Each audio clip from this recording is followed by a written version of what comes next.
Good morning. Today is Thursday, September 28th, and this is the Education and Culture Committee, plus a few colleagues. All my colleagues here. I'm Chair Will Jawando, and I'm joined by my committee members, Councilmember Albernaz and Councilmember Mink, and as well as all other council members because of the importance of this issue. For today's session, we have one agenda item. It is a discussion with the Montgomery County Public Schools and leadership and the Montgomery County Board of Education in regards to serious and significant allegations against a school principal and the promotion process and recently released report that came out on that process, as well as current policies and action steps related to employee misconduct and the promotion process itself.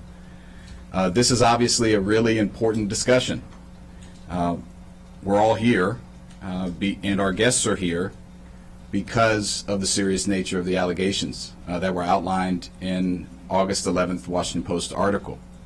As a father of MCPS students, as the chair of this committee, as a council member, as a former MCPS student, we are all deeply troubled by the allegations, as I know is the board and MCPS, and those are being investigated thoroughly, and we'll hear more about that later.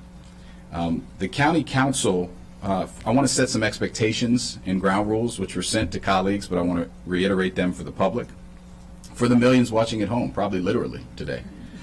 The county council has the fiscal authority over MCPS. The Education and Culture Committee regularly reviews financial reports as part of our meetings and makes recommendations to the full council on items related to the school system's operating budget. The Montgomery County Board of Education is the duly elected body that governs the programs, policies, procedures, employment, and operations of our school system, which is the largest in Maryland and either the 14th or so largest in the United States. The E&C committee has invited the board and MCPS to discuss action steps and plans related to some of the findings in this first report in light of the recently reported serious allegations against high school principal Mr. Beetleman and the initial summary findings from an investigation conducted by Jackson Lewis, a firm hired by MCPS. Last week, the County Inspector General notified the Council, County Executive, the School Board, and MCPS that it will be opening 2 engagements related to the allegations against the principal and MCPS's handling of employee misconduct complaints. I'm confident that every member of this council is pleased to know that Ms. Lamarzi and her team are engaged, as many of us have called for repeatedly.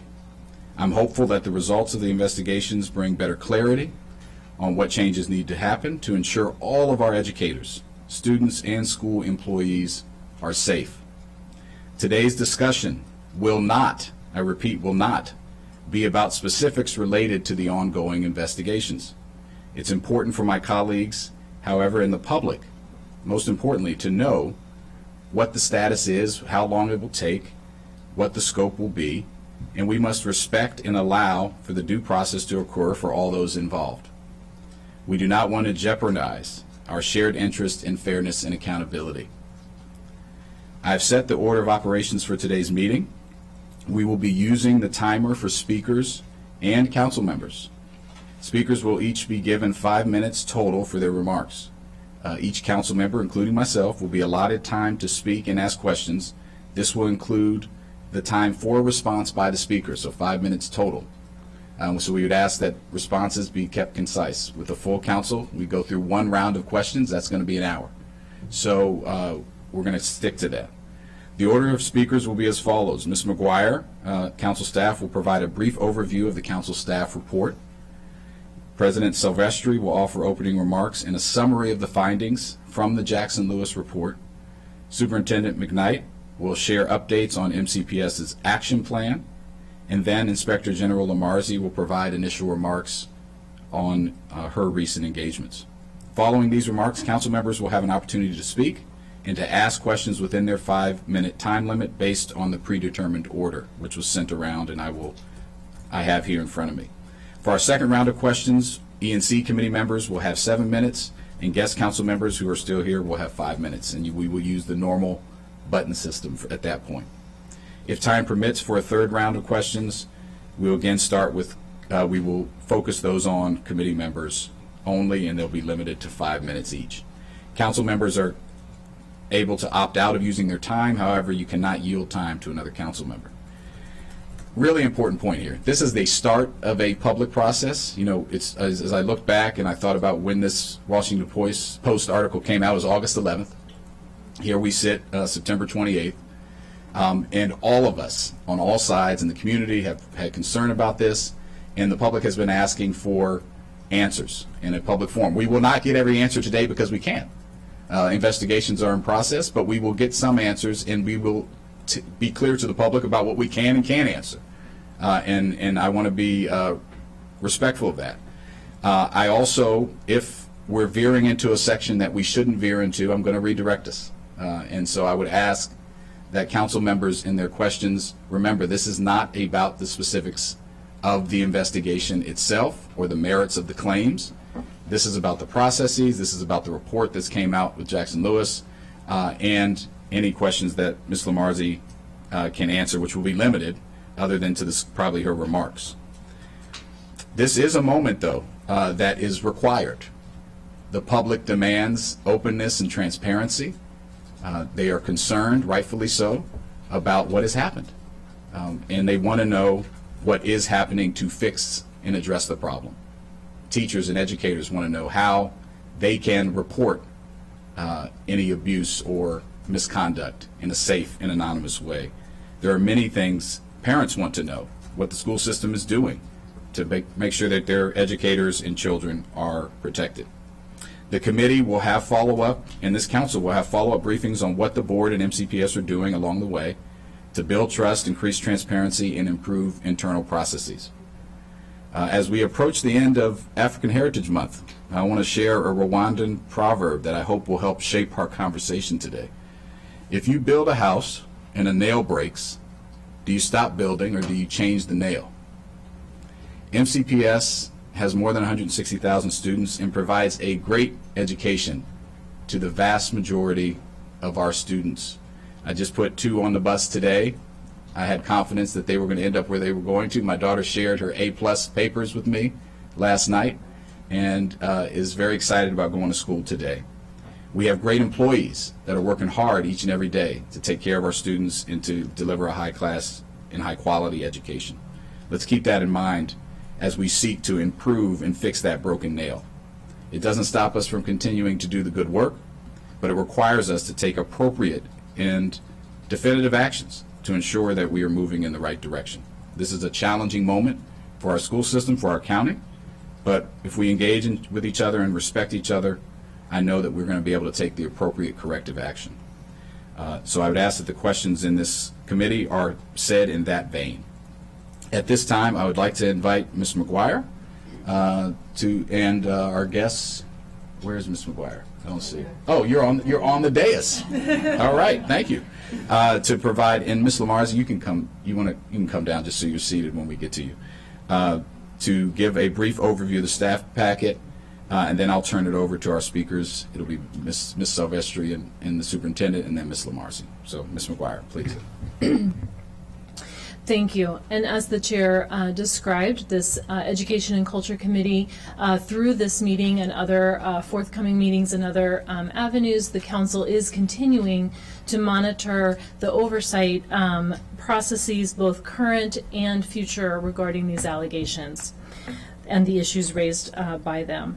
In preparation for this committee meeting, we have identified 3 potential areas of discussion this morning, primarily focusing on any changes to MCPS processes or procedures that are able to be shared at this time, anticipated timelines and processes for ongoing work related specifically to process issues and other oversight measures, including the corrective action plan as requested by the Board of Education. And there's also been a request for information related to the staff climate survey, which was reported to the Board of Education in June. The packet has compiled a number of documents for council members' reference and information during this conversation. All of the communications between the board, the council, the inspector general. Those communications are outlined and included in your packet for your reference, as well as the summary report and findings that were released on September 14th. Also, policies and regulations. The Board of Education policies and regulations do touch in a number of the policies on issues related to these allegations, specifically investigations, sexual harassment, bullying, as well as the promotions and appointment process. Those regulations and policies, again, are included for your reference during this discussion. And also, again, the survey results that were presented to the board on the staff climate survey that was issued earlier this year. So again, those documents are here for your reference as we proceed. Thank you, Ms. McGuire. Turn it over now to Ms. Silvestri. You have 5 minutes for your opening statement. Thank you. Good morning. As stated, I am Carla Silvestre, President of the Board of Education. As president, I wish that I could say that I was here this morning to talk about the encouraging results that we are seeing in our elementary schools with the structured literacy program, that I could talk to you about our new Blue Ribbon School. Congratulations to Stone Mill Elementary School. Or the thousands of acts of transformative teaching and learning that happen in our schools and classrooms every day.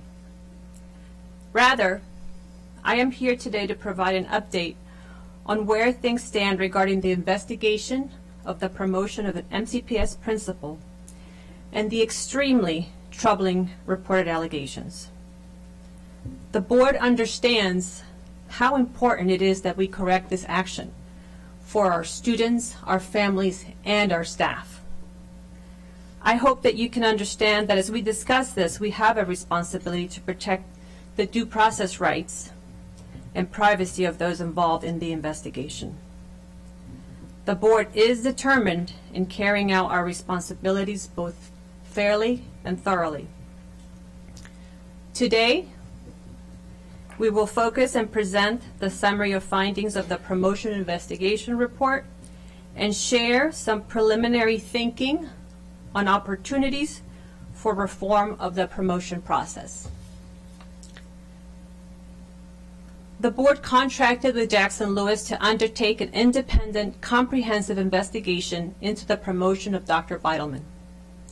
On September 8, 2023, Jackson Lewis submitted a comprehensive final written report and a verbal report to the board. Jackson Lewis did not provide any recommendations for subsequent actions based on the factual findings or give any opinion on remedial measures to address any procedural issues. They were fact finders only. They identified and interviewed 30 current and former employees. The board was also interviewed twice. Over 59 interviews of key MCPS personnel were conducted beginning on August 11th. All of these interviews related solely to the promotion issue. Over 30,000 documents were collected from the MCPS email accounts, and text message discussion threads were collected from MCPS cellular phones. The findings were as follows. The firm found that Dr. Beidelman was promoted while he was being investigated by MCPS key decision makers. While he was being investigated because key decision makers did not exercise enough diligence to ascertain important details of the investigation. Specifically, multiple members of the administration who were part of the promotion process knew that Dr. Beidelman was under an active investigation at the time of his promotion.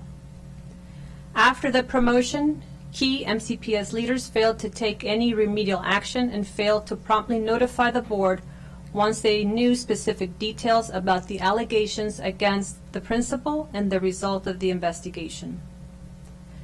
The board had no knowledge of the MCPS investigation, the results of the investigation, or the allegations on June 27, 2023, when the promotion decision was made. The board was made aware of the MCPS investigation, the results of the investigation, and other allegations relating to Dr. Beidelman on or about August 4th. MCPS's promotion process does not have a mechanism to automatically identify whether a candidate for a promotion or a transfer is under investigation. All formal complaints relevant to the investigation were investigated and addressed by MCPS. There is evidence of long-standing practices and processes in place that resulted in anonymous and informal complaints not being formally investigated. Specifically, MCPS did not formally investigate any of the multiple relevant anonymous complaints that it received.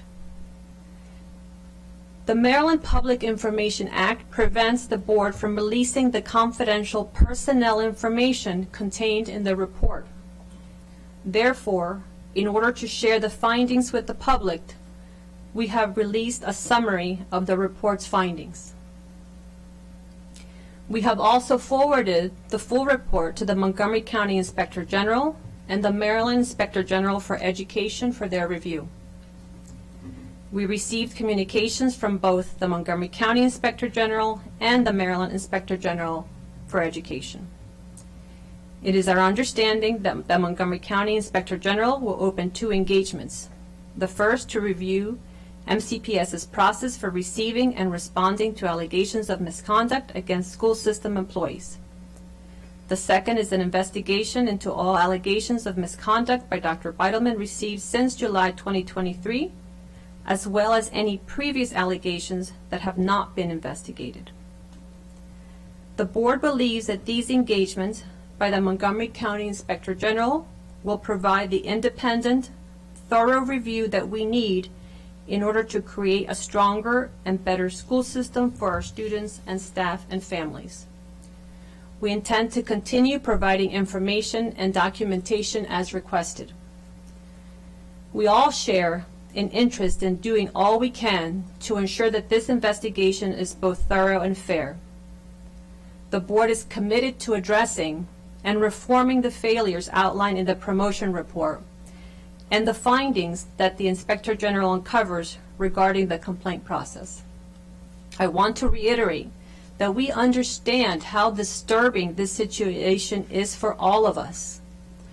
Our students and staff deserve to learn and work in an environment free of harassment and intimidation. We've got to make this right. I will now ask Dr. McKnight to address how we are thinking about our promotion process reform. Dr. McKnight. All right. Good morning, County Council. Thank you for having us here with you today. I just wanted to start out by saying your collective interest to have the entire council here for an Education and Culture Committee meeting speaks to the importance of a discussion around this issue to each of you.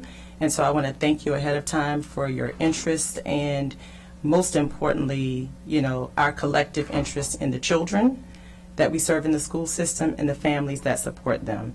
And that is over, as previously mentioned, over 160,000 children and over 25,000 employees that are part of addressing their needs. And as we go into this conversation today, I think about every single one of them, because today we're going to have a difficult conversation. And as we have that conversation, while we're having the conversation about a situation, it does impact all 25,000 employees that we have. And so I will be thoughtful about them. I'll be thoughtful about the children and how we have this conversation to accomplish 2 things: to be able to share the information with you that we can share today, and to also share a commitment that the more we learn, the more that we know, we will commit to sharing that with this community. And so I just wanted to start out by saying that, because much of my responses today will reflect that natural balance of thinking of everyone who's impacted by the conversation. This was a difficult situation, no doubt about it. And like many other challenges that have been upcoming in our school system during COVID, after COVID, and now, there is a strong commitment to uncover, expose, and most importantly, address those issues. And that is what the Board of Education has directed me to do. And so today I will be as clear as I possibly can in sharing with you how we are addressing the issues around the promotion process as they have directed me to do so.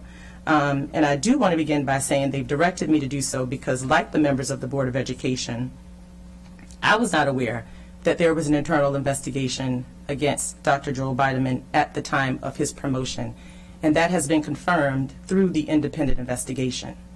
With that said, again, I point that out as an opportunity of improvement. We must have processes that are buttoned up, tight, and most importantly, guarded to protect the interests of the children and the students in the school system. And so we have begun to look at that through the promotion process lens, but further, there's much more work to be done in the school system around the investigations and complaints and all of those pieces that I am grateful that the Inspector General is taking on, knowing that that will be a very objective view for our community, and for us in MCPS provides an opportunity for us to have a path moving forward. So I'll first share with you some of the specific things that I have started to share with the board, as Ms. Silvestri outlined, have been some preliminary thinking that I want to highlight for you. And so as I looked at this issue that we have been addressing around the promotion process, there are 4 specific areas that I want to just talk about that I see as reform areas for our process of promotion. I'm going to talk about that, but I think the how in this is going to be really important and critical. And what I have acknowledged and understand that the how we move forward has to be reflective of thinking within MCPS and thinking outside of MCPS. So I'm going to talk to you about that in just a moment. So the areas that we're going to focus on is first updating policy and regulation. As you know, the school system, the Board of Education's role is to develop policy to direct the school system to implement thorough and important regulation. That is where the board's responsibility and my responsibility come together, because I then implement regulation. I see that as a great opportunity for improvement, because as I look at our policy and regulation around selection and appointment of administrators, supervisors, and interns, that policy is one that has not been updated since 1986. And so this is a great opportunity for us to go back and look at that policy and say, from this experience, what have we learned that allows us to improve regulation to support that policy? The second area that I will focus on, or we have begun some preliminary thinking around, is the process of screening and approvals for applicants. In our process, we know that there are interviews that occur, but prior to those interviews, there are processes of screening that should acknowledge if there are any flags that come up that should prevent any employees, potential employees, from moving forward in the process. That's the second area. The third area is updating the approval process around the superintendent's recommendations. So every candidate that goes through a board approval process has to go through an interview process with the superintendent. And so an update for us there in that area is that we will look at that and make sure that all of the preliminary actions by the appropriate staff are taken, so that when those interviews come to me, I then have full confidence and in our processes that says that we've gone through a number of vetting processes to ensure that they are prepared. And then fourth area is reinforcing the board's engagement around recommended candidates. So we have looked at our process, and we see that while our board members are giving information about every candidate that comes forward to be approved, and through the process of approval through the Board of Education meeting, we want to have more and earlier engagement. And we also want to make sure the Board of Education, like I as a superintendent, have confidence in the process in which they see that all avenues have been checked and what the procedures are, so that when they raise their hands to vote for those potential appointments moving forward, that they then have a vetted system that has shown a numerous amount of approvals that have been done. So those are the 4 areas.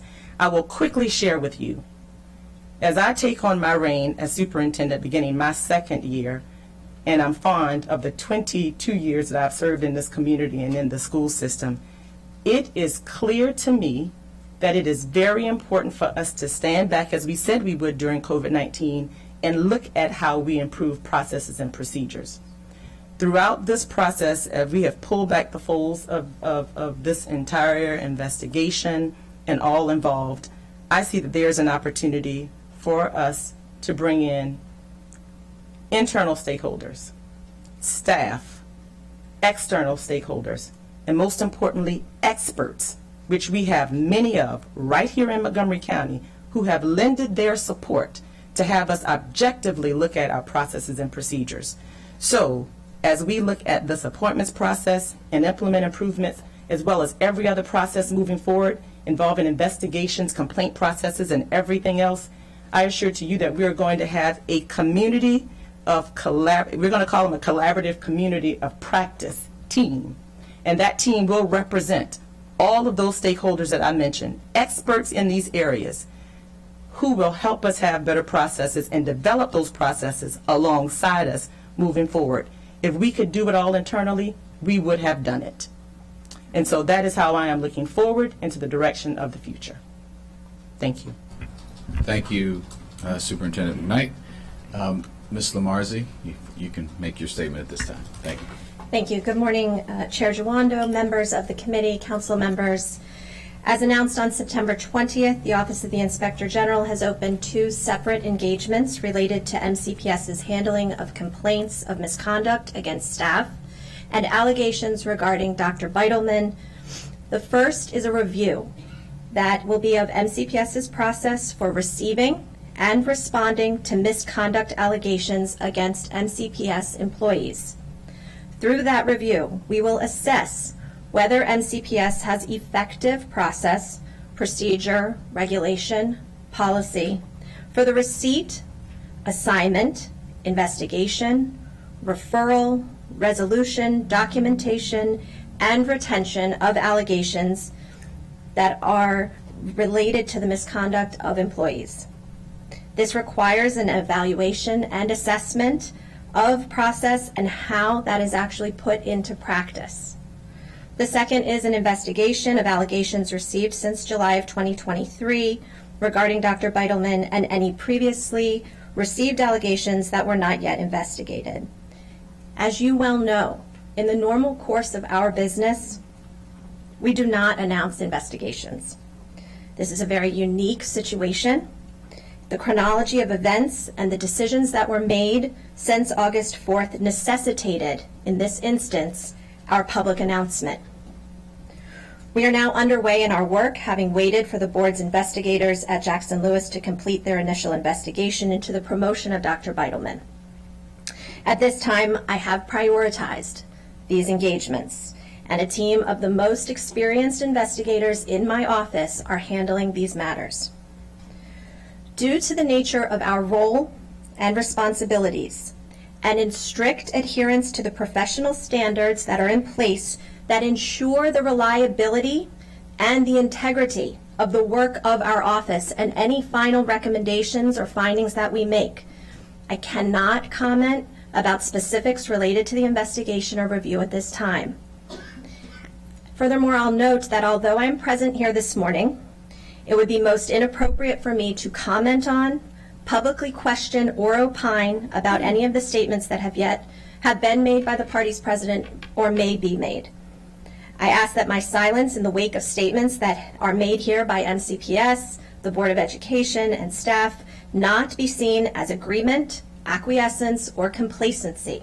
Our work is underway now. What I can say this morning is that I give you and the MCPS community and the residents of our county my assurance that my office will work diligently, methodically, responsibly. We will follow the facts, and we will report publicly on the findings of those facts. Thank you, Mr. Chair. Thank you, Ms. Lamarzi. We will start now with the questions. I'll start with my 5 minutes, and I'll ask staff to start our fancy clock here. And no, she did her part. That was at the beginning. Yeah. You don't, unless you have something else to say. No? Okay. and I'm going to try to model good behavior like I do at home, hopefully. And so, Ms. Lamarzi, my first question is for you. I heard you loud and clear, but I'm already hearing a conflict that we got to suss out at the beginning, and I think this is part of the issue in the public. President Silvestri said they look forward to your recommendations on the promotions process. I thought I heard that, so I just want to make sure that you are not looking into the promotions process. That is correct. Okay. So the scope is just the complaints, past, present, any that haven't been investigated, as you laid out those 2 engagements. 2 separate engagements, Okay. correct. So back to the complaint process, or to the Jackson Lewis report and the promotions process. And I might have misheard you, President Silvestri, so please clarify. And Dr. McKnight, whoever's appropriate to answer. You have the Jackson Lewis report. You gave a broad summary.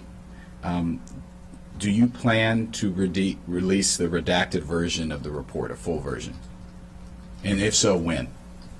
Yeah, as I said in my remarks, because of the Maryland Public Information Act, we need to protect the personnel information that is within that report, and so the board has decided to release a summary of that report instead. We don't want to break the law. So you do not plan to release the report even if it's redacted? That's correct. Okay. I think, that's something we've all heard from the public. We release redacted things all the time, even if it's completely redacted, all the names can be blotted out.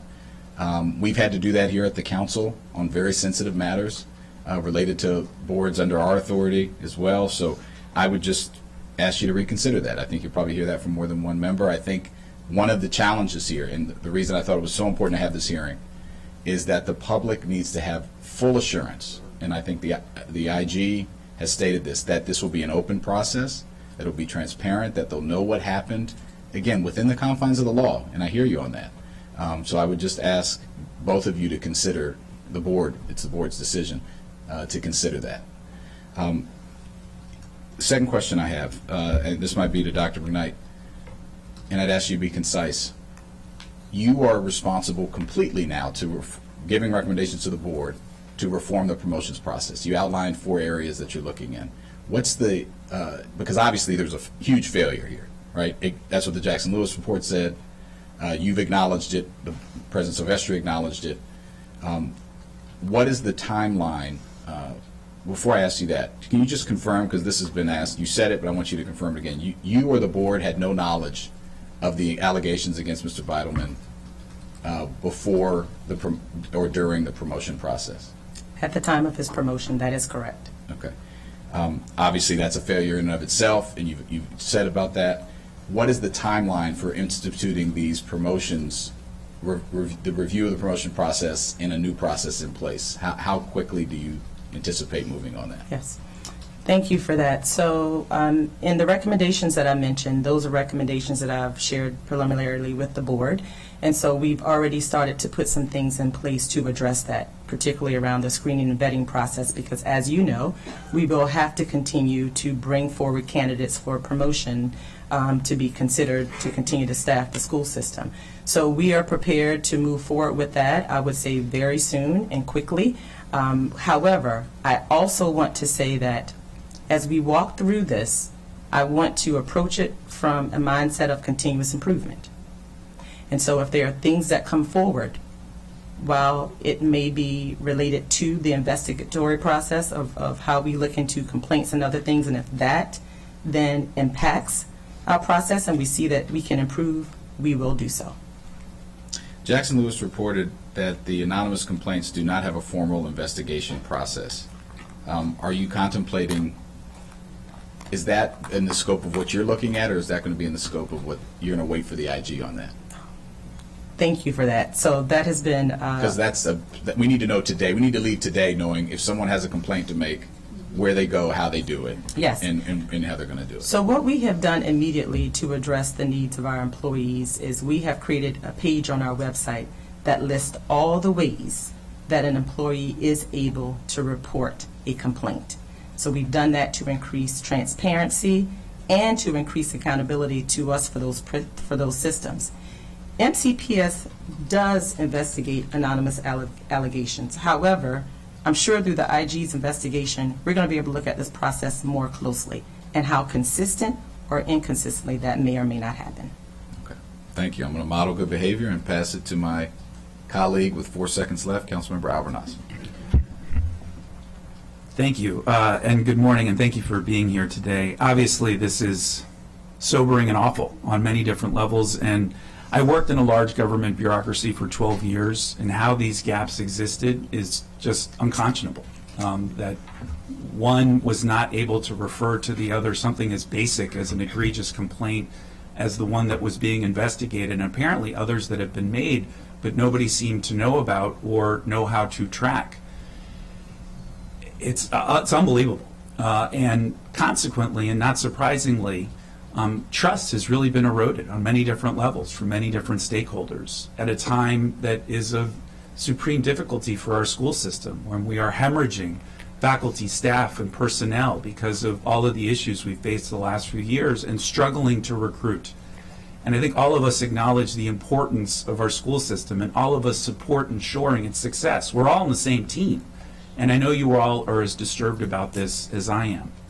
But I do have 3 specific questions to start. One, obviously the gaps in the system concern all of us, that there are more cases that are out there. People that were promoted without knowledge of past investigations or past allegations.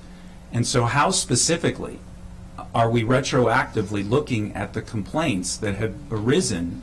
And how do we know with certainty that upon completion of those investigations that people will be held consequentially for what they have done? So I don't know who is in the best position to answer that, but that is my first question. Accountable is the word I was looking for. Thank you. Yes. I will address that, and I agree with everything that you said. This has been a very difficult pill to swallow, and egregious when you think about the responsibility that we, the Board of Education, now have in that process. So I believe the complaint process is going to be thoroughly reviewed again by Ms. Marzi in her office. And based on the findings of that investigation on our formal complaint process, I believe there will be many things that will come about that gives us clear direction in how we proceed moving forward, and most importantly, anything that we need to do to correct any former issues. And the first step in that is making clear to all of our employees, if you have a complaint, present, today, whatever it may be, please let us know so that we are able to look into that. I appreciate that. How will you inform the public, or more importantly, the stakeholders who made the complaint to begin with, that people are going to be held accountable if the investigation unveils that there was validity in that complaint? Okay. I think the first step in that is talking to those people. And so since August 11th, I have been very intentional about going out and speaking to communities. First and foremost, the communities who were directly impacted by this incident. Those are real people. Those are real children, those are real staff members and families who felt the impact of that. So I have been in communication with those communities. I think that's the first step. And following from there, continuing to communicate with them swiftly and precisely in what the change of process will be as we gather more information. So those are the 2 things that I will point out, being swift and responsive and clear in proceeding actions moving forward to correct this. To me, that is exactly where we gain our confidence. What will you be communicating? So I know you'll be communicating with them, but what specifically as you can, will you be communicating to them? Well, I'll start with what I've already been communicating. You are important, and we want everyone in the school system to feel as though they are working in a safe, supportive environment. And if there are things that conflict with that, the first step is letting us know. And so that's how we've started to communicate that. Reinstilling that message to really bring forward the values of the school system, who we are and what we are about, despite mistakes that have been made. But then most importantly, reassuring them that the uncomfortable part of this is that it is a process. We are currently looking into with objective perspective to help us get better. Whatever we find there, we will communicate that out and say, these are flaws in our system, and here is what we are doing to correct them. I understand. I just think if there are people who were promoted and shouldn't have been because of past investigations that were not pursued, then there need to be repercussions, obviously, for those people, and whoever made those recommendations or expressed those concerns should know that there was some level of justice served, because this is egregious. I'll have more questions, but I yield back to you, Mr. Chair. Thank you, Chair Arbonaz. Or you are a chair, but not of this committee. Councilmember Mink.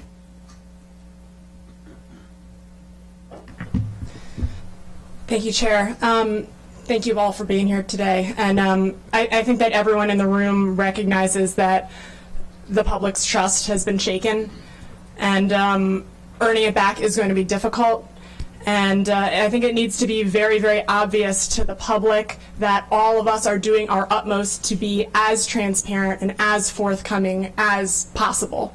And I agree. That's why I agree with Chair Jawando that I think it's essential that the Jackson Lewis report is made public. I hope that you'll reconsider. I understand it will likely need to be heavily redacted, not just for names, but potentially for staff positions that are only held by one person, things like that. And the public may not love seeing a report that is very, very heavily redacted, but I still think that something is better than nothing. And including the information mentioned by the superintendent, that will, I think, give the public more confidence in you as you go through this process. To see that reflected in the report, I think, is also important. So I hope that you'll reconsider that. A couple questions. It sounds like you're planning on waiting on the Inspector General's report to start looking into the older complaints and informal and anonymous complaints. Please correct me if I'm misunderstanding that. So as we go through the process of improvement, this is requiring that we are looking at everything. And as we go through the process of looking at former complaints, we need to know what the right process needs to be to do that. And so, yes, we are looking at everything that we currently have, but as we get more information that will inform us better about what we should do, that is absolutely what we want to wait on. And I just want to say, I know this is an immediate need that people have, but I also want to say this is a large scope issue, one that was not invented in a year, 2, 3, 4, 5 decade. And so I understand that this is requiring patience on many, but I'm also committed to the superintendent to doing it right. And one of the things that I constantly reflect on is sometimes we want to move so quickly to get to the answer and doing that internally, and that may not be the right thing. We need to get this right. And so that does require time, more time than any of us like, but I think that's the best way for us to get there. Thank you. Can I clarify what's being done now when anonymous or informal complaints come in, and also keeping in mind that those can come in through, I know you're going to be posting different methods on the website, but folks might just tell a supervisor verbally. They might or send an email to, they might have a method that's not listed on the website, right? And we want to make sure that we're being responsive to those complaints in a way that has not systemically been baked into the system, right? So though obviously we're going to be making larger scale reforms following the information that we get from the IG, what are we doing now as complaints come in? What's the process for dealing with that and making sure that we're hearing from everybody from all these different channels? Yes. Thank you, Councilmember Mink, for asking that, because I think that's most important. We've recognized in this process that the way that people address their level of comfort, when they want to make a complaint, varies. And I'm just going to note we only have a minute and a half. Apologies. Okay, nope, it varies. And so while we've put that on the website, we've also reiterated that message through emails to staff. I have a Dear Colleagues message that I send out. We've reaffirmed that with our association partners who also represent our employees. And on the website, you will see that we've listed the number of different ways that acknowledges people's perspective and how they feel most confident in submitting any complaints. So if you want to do that through an anonymous method, if you want to go directly to someone, who you should go to and how you should navigate that process. Thank you. So if an anonymous complaint comes in through, for example, the BOE at email address, or individual supervisors at MCPS, or the ombudsman, or any of these different methods, where does that go? Because those weren't really going anywhere as far as we know previously, right? So this would already represent a change. So now where can people expect that those are going? Yes, so I want to be careful about how I answer that. As we've said, this is an area that is under investigation, the complaint process by the Inspector General. And so, again, I do not want to do anything or say anything to compromise their work, but I can reassure you that, as you've said, it's very important that we are looking at all complaints that come in. They are being supervised and monitored daily by a number of people to ensure that we address them. Thank you. I'm glad you raised that point. I'm going to go to Council President Glass in a moment, but I think my colleagues would agree. The fact that Ms. Lamarzi and her team are investigating the process does not mean that you need to wait to improve or change the process in some way. It's not going to be a panacea. I've seen her very thorough reports and her teams. You're going to need to do things in the interim, and so I think just acknowledging that, understanding. So I don't think you're restricted from talking about things you're already thinking about changing or gaps and holes in the process that related to. The only thing that's really off limits is the specific, talking about the specific allegations. I just want to be clear for colleagues. Council President Glass. Thank you very much, Mr. Chair. Thank you, Superintendent and Board President, and everybody who's joining us for this really important conversation, highlighted by the fact that the entire Council is here. In reading all the public reports, or the reports that have information that have been made public, on May 3rd of 2022, an anonymous email was sent to members of the board and to MCPS leadership claiming that Dr. Beetleman was, quote, abusive and sexually harasses his female staff. This further alleged that there were multiple reports made to the Maryland Safe Schools website, and the individual wrote, quote, there are people who, quote, are too scared to speak up. On May 9th, the teacher emailed MCPS about, quote, egregious reports from members at Farquhar Middle School being sexually harassed by the principal. The email provided specific complaints. Quote, he has made comments about women's chest sizes. Quote, he frequently looks women up and down before talking to them. The list of statements go on. I'm not going to read them here from the dais. On May 9th of 2022, MCPS's Department of Labor Relations acknowledged receipt of this email. And many months later, on February 7th of 2023, at the Board of Education's meeting during a public comment period, an MCPS employee shared her personal experience about being sexually harassed by the principal. And according to the Washington Post, educators and others have made formal complaints about the principal 18 times in 7 years. How many people have to come forward and say, me too, until something is done? So this situation has left all of us with a lot of questions and anger. Anger that sexual harassment claims were brought forward, and either these women were not heard or they were ignored. Those are the options that were before them. And so the public wants to know. It's why Councilmember Luedtke and I wrote a letter asking for the Inspector General to immediately begin an independent investigation. This required an independent investigation from the beginning. Our teachers deserved it, our students deserve it, and the community deserves it. I only have one question for the Superintendent and President. In the Jackson-Lewis report, it states that after searching MCPS's email servers, it did not find these emails I've referenced, that it was not found and so in the inboxes. So I've heard, and I'm asking, is it true that emails sent to the board or to senior MCPS leadership are automatically deleted after a period of time? I'm not an expert in terms of the technology system of MCPS, but I believe that there is a, they're not there indefinitely. There is a period of time after which all emails are deleted, but I can't tell you exactly how long that process is. Do either of you know how long? Yes, Councilmember Glass, it is exactly 1 year in which emails are deleted at the time in which they have been sent.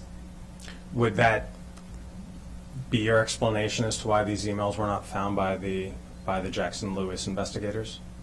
I would say to you, for the specific email that you're referring to, in terms of, there was one email that there was a claim of that was sent to the Board of Education and myself, and that is one that was not able to be located, and I cannot tell you it was because it was deleted that was the reason. Sure. And so if emails are deleted after 1 year, we just don't have any recording of how many more emails have been sent over the last number of years about this principal or about any other employee at MCPS, which is tragic.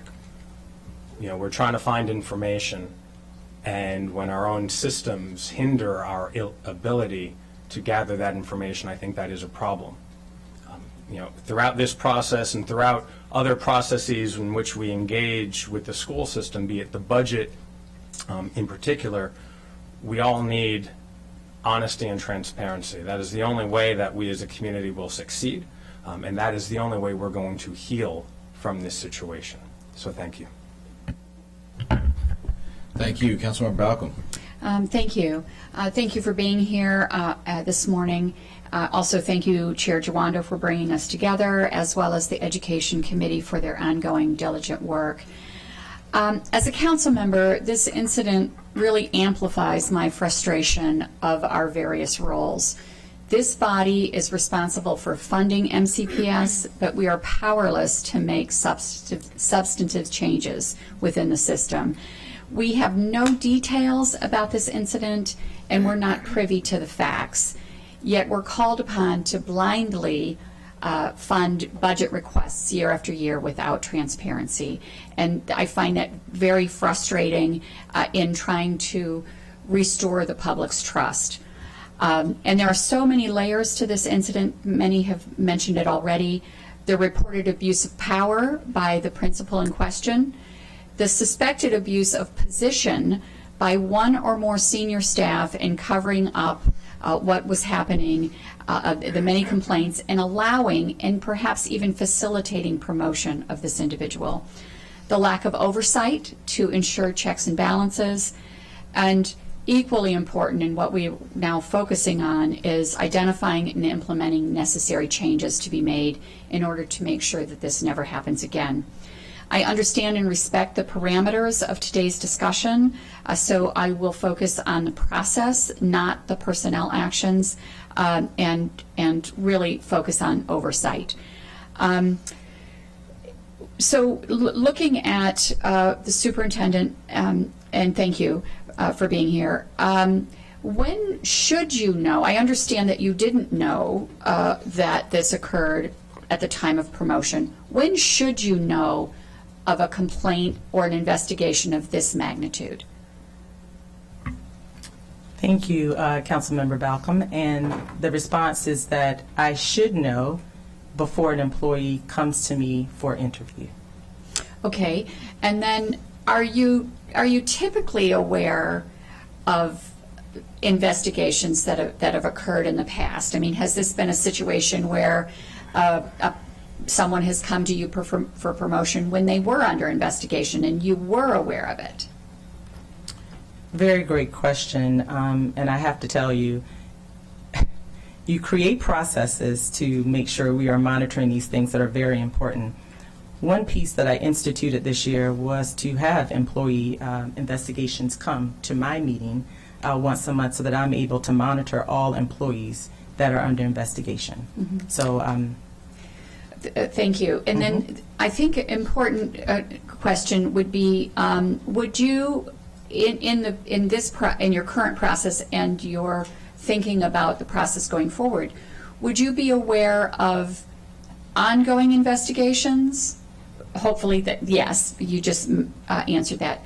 But what about investigations of complaints that were resolved? Would you be aware of those and the number of complaints? What I'm getting at is, I understand if there's a complaint against someone and it's been resolved. Is that in the personnel document? Are the anonymous complaints in the personnel document? I want to know, how would you understand if there's a pattern? So is that in the file that you get going forward? So great questions, and all things that I am deeply invested in, and I know that we will be able to improve at a greater level as a result of Ms. Labari's team looking at the investigations process. Many of the things that you spoke about are internal systems that must exist, internal systems of control, to ensure that the right people are getting the information. And that is a piece that she is looking into specifically. Okay. What I can tell you is that we have had systems, and clearly there have been failures and breakdown in those systems. And what the investigation will reveal to us is why that happened, how it happened, and most importantly, how are we going to make sure systems of accountability are in place for those who have the responsibility of instituting those processes. Okay, thank you. And then I would like to ask the board, Ms. Silvestri, in terms of when you look at promotions, what kind of information do you expect to get? And I just have 20 seconds, I'm sorry. Yeah, we typically get the person who is interviewed, who was involved in the interview panel, their history in terms of professional history, where they've worked, if it's an internal, external candidate. And I think we expect now going forward that there are additional processes in place to check the HR file, current investigations, and anonymous tips that we are not currently part of our system. Okay, thank you. Thank you, Councilmember Balcom. Councilmember Lukey. Thank you, Mr. Chair. So for purposes of the questions I'm going to ask you, I want to orient you to the time period of 2017 through the present, okay? So I want to talk about policies and procedures from that time period forward, recognizing fully that Dr. McKnight, you were not the superintendent throughout that time, but that you served as interim prior to your current role and as a deputy prior to that.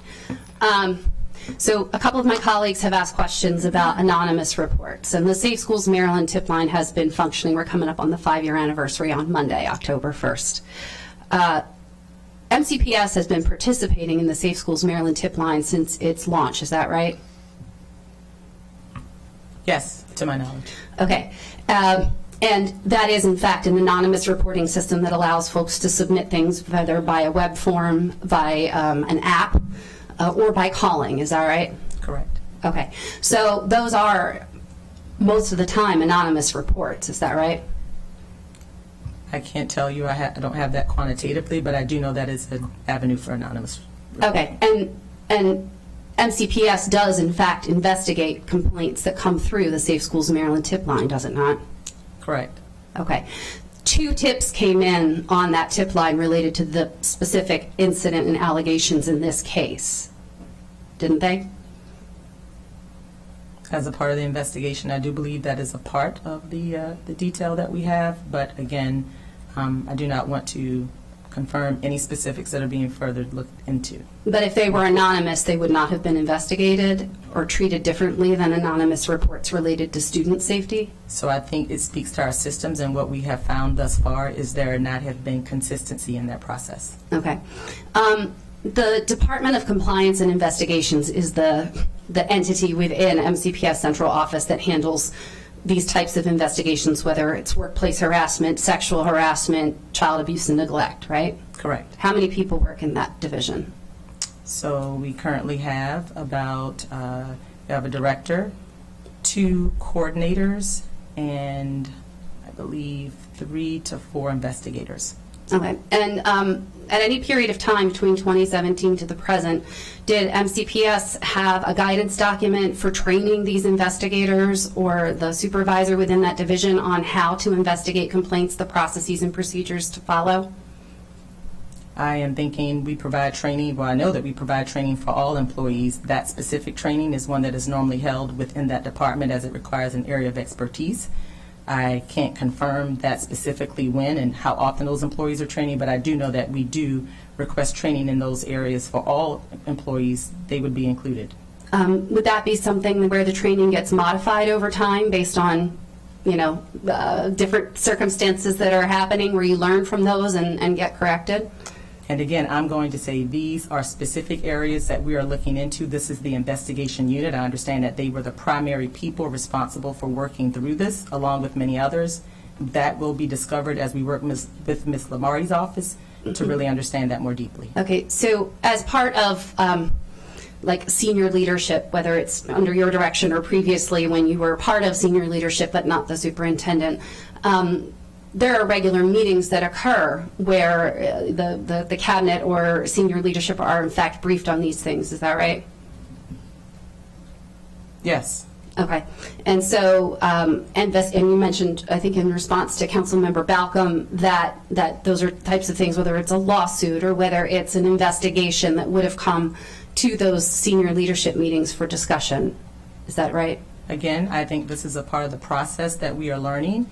We put processes in place. The consistency and inconsistencies that exist within implementation of those processes is a big area that we are continuing to look at, and I know that Ms. Lamari's work will further inform. Okay. And with respect to the 1-year period that the IT systems no longer have the information that might be relevant to certain things, if in fact there's an investigation or litigation pending, there's a hold put on the email of those individuals. Is that right? From my understanding, yes, that can be a part of the process. Okay.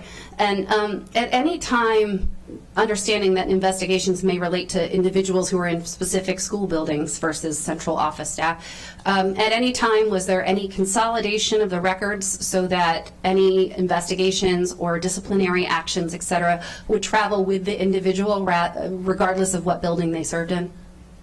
Did that ever happen? I think I would ask you to rephrase that question. Was there ever a time when MCPS organized its record keeping or changed its processes during the period of 2017 to the present so that investigatory files or disciplinary files would travel with the individual, so that regardless of what school they served in, that they would go with the individual to keep things organized and to avoid situations that were controversial like this? Yes, I think that's a process that we will better understand exactly how it has been implemented and if it has been throughout this investigation process. Okay, thank you.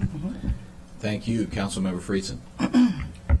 Thank you, Mr. Chair. Thank you for being here and for taking the time to answer all of our questions. I think the fact that the entire council is here, the board members are here, reflects all of our interest in trying to get to the bottom of these issues.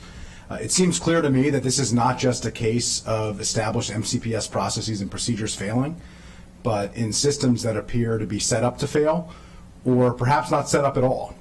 And I really do appreciate the Inspector General investigating the 2 engagements at an appropriate time. I'm looking forward to that being shared publicly. I will not ask her to share, but I will state here I have a deep level of trust in the Inspector General's independence, and I know that we will learn quite a bit from those engagements. But it's also clear that this disturbing episode doesn't just reflect a process or a procedural problem.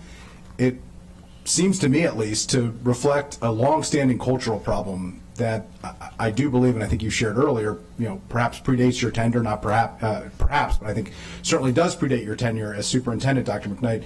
But also, it's not totally clear to me that it is changing quickly enough.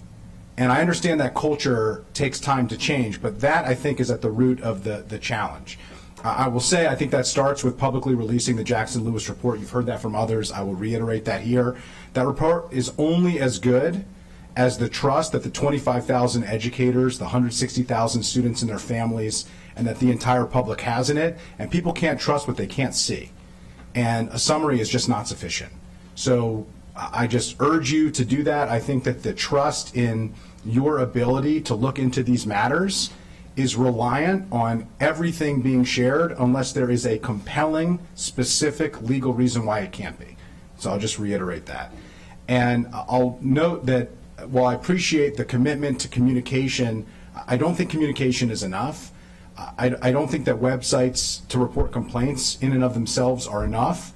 Everyone needs to feel that there is a genuine culture of accountability and transparency. They must have faith that they'll be taken seriously, that these allegations will be investigated thoroughly, and that appropriate actions will be taken quickly. And the idea that anonymous complaints have not been taken as seriously up to this point, to me, reflects a deeply concerning culture of power dynamics. I mean, that's what it means when you don't investigate an anonymous complaint at the same level that you investigate a named complaint. You are saying to somebody who is a subordinate that their power inferiority is going to play into the conversation and into the discussion, which is absolutely the opposite message that we should be sending. We should be encouraging anonymous reports that then can be investigated with one-on-one conversations. And it reflects a culture, to me, of protectionism, which I have heard from educators. I have heard from individuals who raise complaints, which needs to be addressed from a cultural level, not just a policies and procedure question. So in that spirit, what structures are in place so that subordinates within MCPS, in central administration and individual schools and otherwise, feel safe and encouraged to make you aware of concerns that they have within the school system, whether they be specific allegations or broader concerns? Thank you for that. So, Councilmember Friedson, I share your concerns. What we're talking about today is an issue. Yes, it probably predates this issue of processes, probably predates all of us that are sitting in this room. However, as the superintendent, I'm responsible for what happens under my watch and now, and I accept that responsibility and accountability, and so my direction in correcting these issues is at the forefront of my responsibility to the children and staff of the system. And so that you will get. There are a number of processes that we have looked at beyond the website. I'm watching our time, and so I'm getting through as quickly as I can. I didn't talk about the engagement. The engagement with the people is key. The second lever that we have is our school climate survey. For the last spring, that was our first time utilizing that survey since 2019, since before the pandemic. That is a tool that we're able to use to be able to look at climate process and give people a voice in which they can speak, and whether they want to speak anonymously, most importantly, it predicts to us anything that we need to address within a school building. Madam Superintendent, before we run out of time, can I just ask about the climate survey quickly before we run out of time? Sure. Who's responsible for the climate survey? Who responds to it? Where does it go?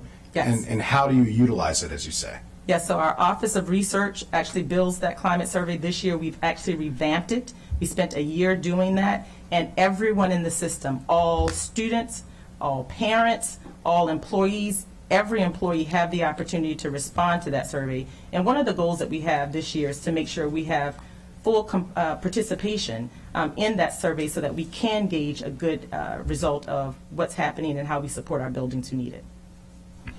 Thank you. And we will be having sessions on the climate survey in E&C upcoming.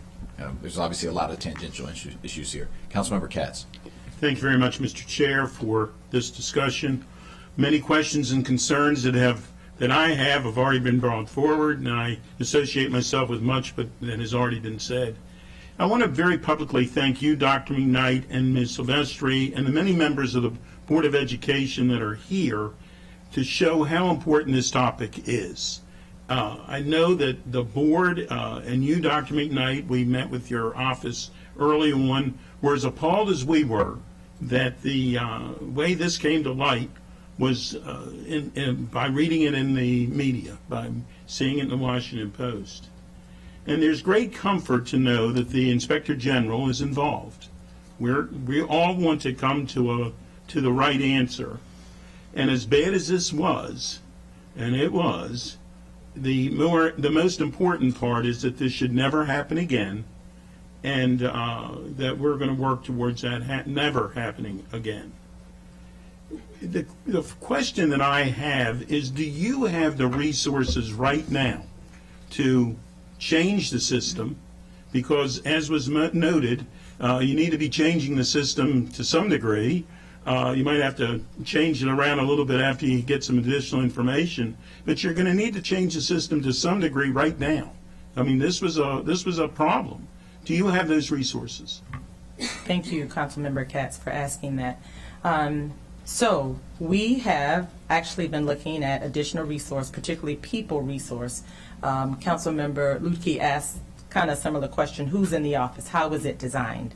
And how that office has been designed, again, when we go back to office design in public education, looks oftentimes the same way decade after decade after decade. So we have put in some additional resources and improvement in processes to address our current need. But again, Ms. Lamarzi's work, I believe, will continue, I know will better inform those processes and procedures. And most importantly, when I said earlier, our collaborative communities of practice, bringing in experts in these areas are key.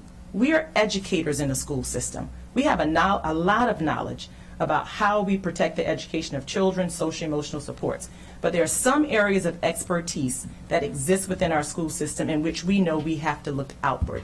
And so that is what we've already started to make some contacts, have some connections to be able to dig into that deeply so that the structures and resources we do have, we know are the correct ones and are what are needed.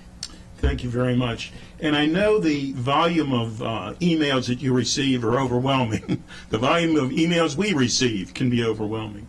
But I do think you need to guarantee that until something is finished, that those emails are forever protected. And I give that as a strong suggestion.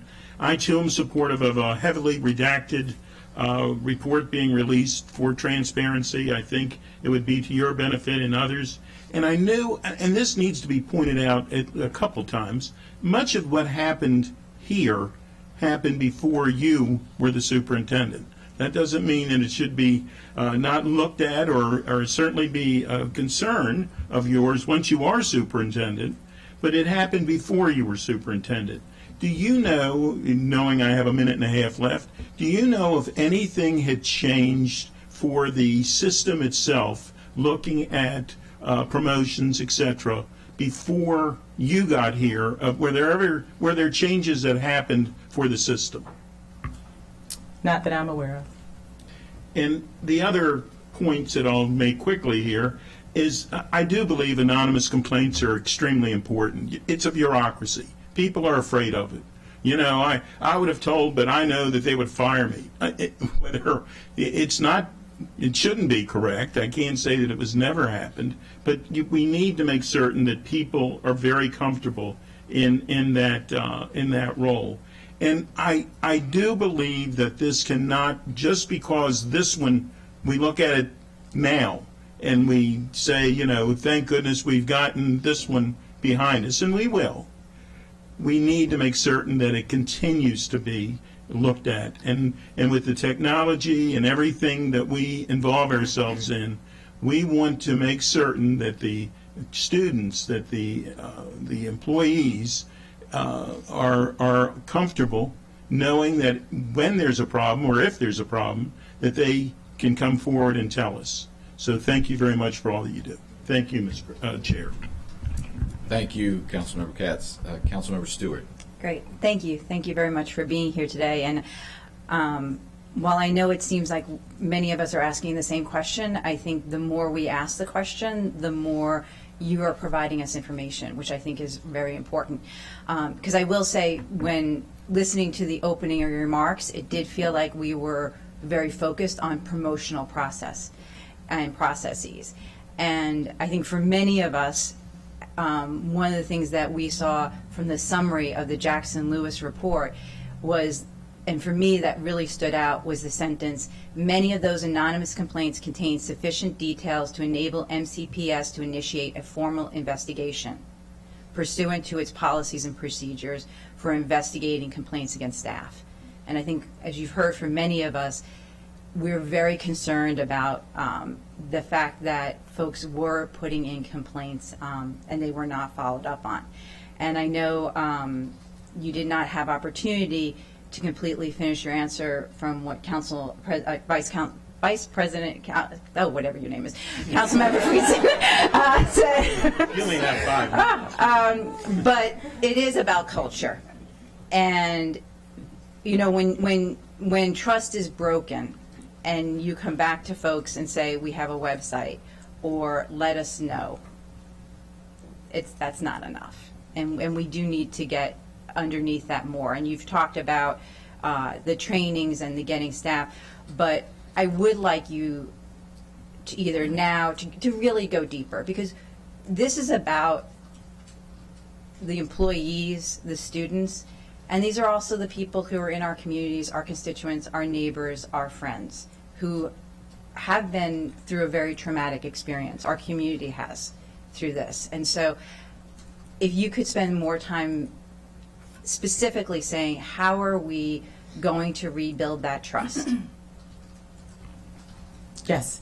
Thank you, Councilmember Stewart. So I'll hit another area in the interest of time that I haven't talked about yet, and that is the Listening to Lead campaign. When this occurred, I was very clear with all of my staff that, you know, I am a homegrown superintendent who loves this community and will give it my all every single day through the challenges and through the successes. However, I am one individual. That commitment has to be permeated throughout this entire system by everyone, starting with my executive team, who have to represent, understand that, and be able to support everyone, whether it may be a chief, an associate superintendent, I'm just going down, a principal supervisor, a teacher to the students to the teacher, to the parents. We learn best by listening and understanding so that everyone feels safe to share. And I understand that bureaucracy represents sometimes a place that makes it feel unsafe for people. But our responsibility as leaders in this system is to create that and permeate that. And so our focus has been designing listening sessions with teachers, with community members, with staff members, to deeply understand the complexity of why it is that they may not feel comfortable. Most importantly, what do they need on a day-to-day basis to address that? So that is a full engagement piece that we will share with the council, that you will see and understand and hopefully become a part of, as we all have that responsibility to help enforce that and bring that forward for our school system. So that's one I look forward to us talking more about and sharing with you the details of that. And again, it is listening to lead, because at some point we were not listening clearly enough or to the right things to make sure that we understood this and any other issue that may exist for our students and staff. Great. Thank you, and I look forward to that information, and would also, well, I have a few seconds left to say that I hope there's also a focus on different groups of MCPS employees, teachers. I'm thinking about some of our newer teachers, other teachers who may feel more vulnerable because of their situations, recruiting of new teachers and educators and staff here. We are at a critical juncture right now, and I know we're waiting, and I have full confidence in our Inspector General, and I am very glad that it is in her hands and her office's hands right now. But as my colleagues have said, we can't wait. And it needs to be clearly communicated, and not just communicated, but shown in actions what is being done. So thank you. Thank you. Councilmember Fanny Gonzalez. Good morning. It's hard not to talk or speak here without putting my hat as a mom. As you know, our children are the most precious treasure that we have, and seeing this play out has been really heartbreaking. I have two questions, and one of them is actually based on my experience as a mom in NCPS. But my first question, just because it hasn't been very clear here, it's have you ever, and it doesn't have to be just for the Superintendent McKnight, but it could be for the President of the Board, just because you, Carla, you've been there for so many years. Have you ever interviewed a candidate for a promotion knowing that this person has been investigated or is under investigation? Has that ever happened? That you have been told, this is a candidate, but this is also, she or he is being investigated? Absolutely not. Okay, so that's a problem for me.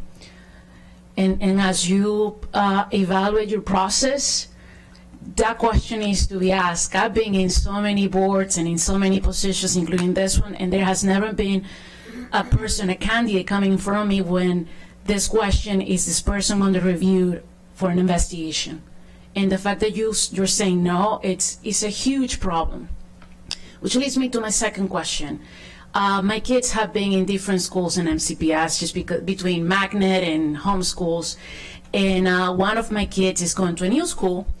And it has been very sad for me to learn that the highlight that I get from other parents who are in that particular school right now has been that they're happy that the principal left. Now we have a new principal, but the previous principal who left very recently, they're so happy about it because that principal was not good.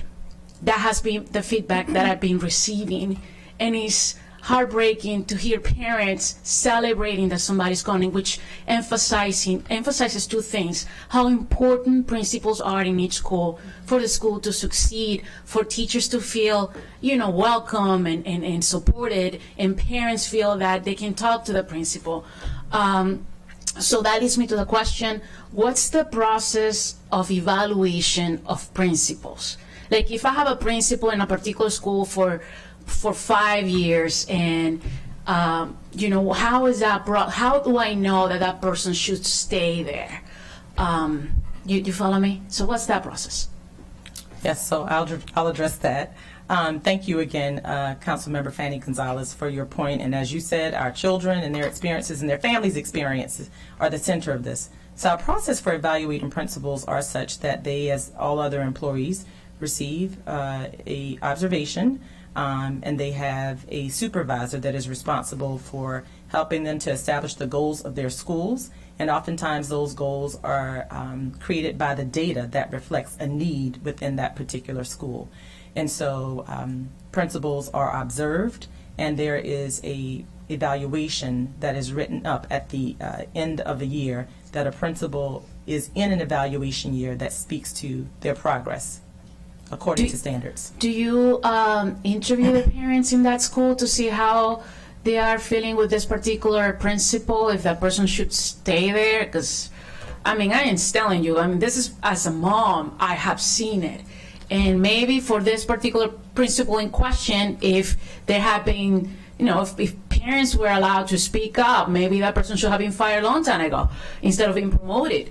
But as you improve your process, you gotta take into account that it's also how we keep good principals in our schools so the schools can succeed. So I'm just gonna yield back, not take all my time, just because I look forward to your process as a mom. So there you go. Thank you, Councilmember Fanny Gonzalez. Councilmember Sales. Thank you, Mr. Chair. Thank you to Board President Silvestri for being here, Ms. Lamarzi, and Dr. McKnight for being here with us today. I'm grateful that our chairman and the Education and Culture Committee convened this meeting, and I applaud our residents for showing up to discuss the importance of these allegations that have permeated our school system. And I commend MCPS for their responsiveness in launching an investigation into the allegations and agreeing to work with our Inspector General in their respective investigations locally and at the state. And I appreciate that we are all committed to factual, transparent, and investigations to ensure the accountability of anyone involved in this matter. And I will be mindful of the time and get to my questions. Most of them have already been answered by my colleagues, but I don't know if it's been shared how the Washington Post was able to obtain sensitive information about Dr. Beitelman's conduct. Although no evidence was found that you or the board was aware of the pending investigation, was any evidence found that people involved in this case tried to get the attention of the board, whether it was through the email or another form that through investigation you found that was missed? As the summary indicates, that was looked into, and there was no result that indicated that we received notice directly about this allegation. Okay. Thank you for that. And then, given the size of MCPS's school system, comprising over 25,000 staff, 160,000 students across over 200 schools, I'm glad that you are already proactively looking at ways to improve the processes for evaluating these instances. But given that the superintendent is required to report quarterly on any sexual harassment incidences and other compliance efforts, can you share how you collect this information, evaluate those claims, and compile it into a report, and who gets to review it? Thank you, Councilmember Sales, for that question. So that is a part of our regular procedure. There is a report around sexual harassment that is composed by MCPS and shared with the Board of Education. As a matter of fact, within our meeting structure, that is one in which we send that report, and we intentionally request, are there any questions or concerns or questions around that report. I will say proactively, the board and I have been in discussions, and we feel that it's necessary to go even deeper in design of that report. Another council member, I believe it was Councilmember Katz, had asked, have there been many changes or any changes to much of this process? And the answer is clearly not enough. So that is one that we have proactively had conversations about, preliminary conversations about, in terms of looking at that report even more deeply that the board receives, to ensure that it is covering all components that are required, and beyond that, what's important for us to discuss. And so that report is shared with the board, or is that just for internal purposes? No, it is shared with the board. And so this case was never included on any of those reports that were shared with the board? An investigation that spans 7 years never showed up on this quarterly report? I'll turn that question over to you, Ms. Silvestri, as this is what the report was looked into. I would have to think back, because the dates, I'm trying to think when the investigation was concluded internally, and would we have seen it in time to make any decisions about Okay. I yield, Mr. President. Thank you, Councilmember Sales. And I appreciate colleagues adhering to the time limits. We are going to go to round 2 now, and Councilmember Mink, Alvarez, and I will do 7 minutes, and then if any council member wants to get back in the queue, you can use the normal request system, and we'll go in that order. So you can do that now. Back to the email maintenance question that I appreciate was brought up. Under state law, every state or local government agency has to develop a program to manage its records.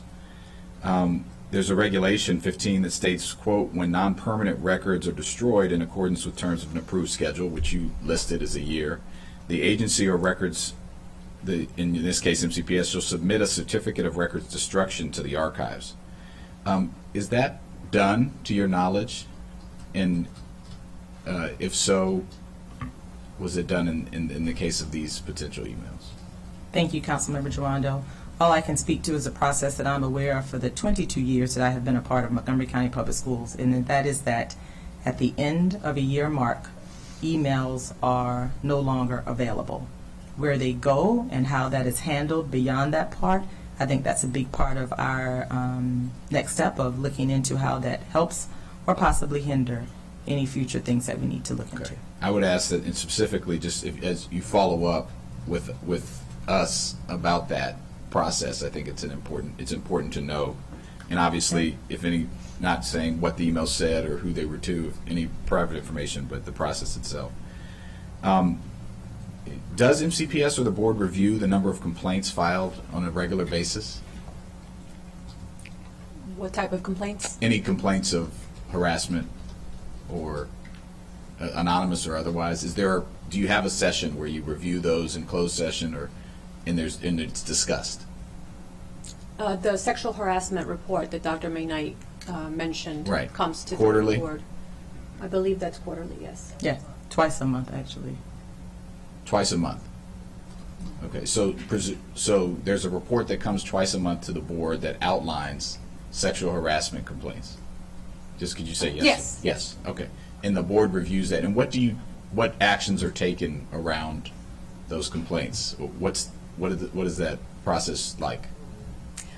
Generally, there's data presented, and we look at trends in terms of resolution of cases. How are we seeing more with particular employees?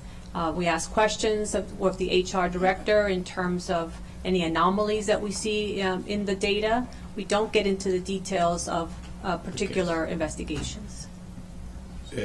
You made the decision, I don't have the date in front of me, I did at one point, but to promote Dr. B. Lumen at some point, presumably that month you had been reviewing these reports twice a month as you had, so you're still maintaining there was no knowledge? There are no names associated with the sexual harassment. Okay, so there's no report. names on the report. You just know about the incidents, but Correct. there would be the school would be on it, for example. No, so there's no information. So then what is shared on the report then? General data about the number of incidents. So it's non-specific data, it's just aggregate? Yes. Okay. I don't So- have it in front of me Okay. to Got be it. able to speak in further All right, that detail. might be a process we want to look at. Just to point out, I think we would have had a potential to not just in this situation, but other situations. This was asked in various ways, but I want to hone in on it.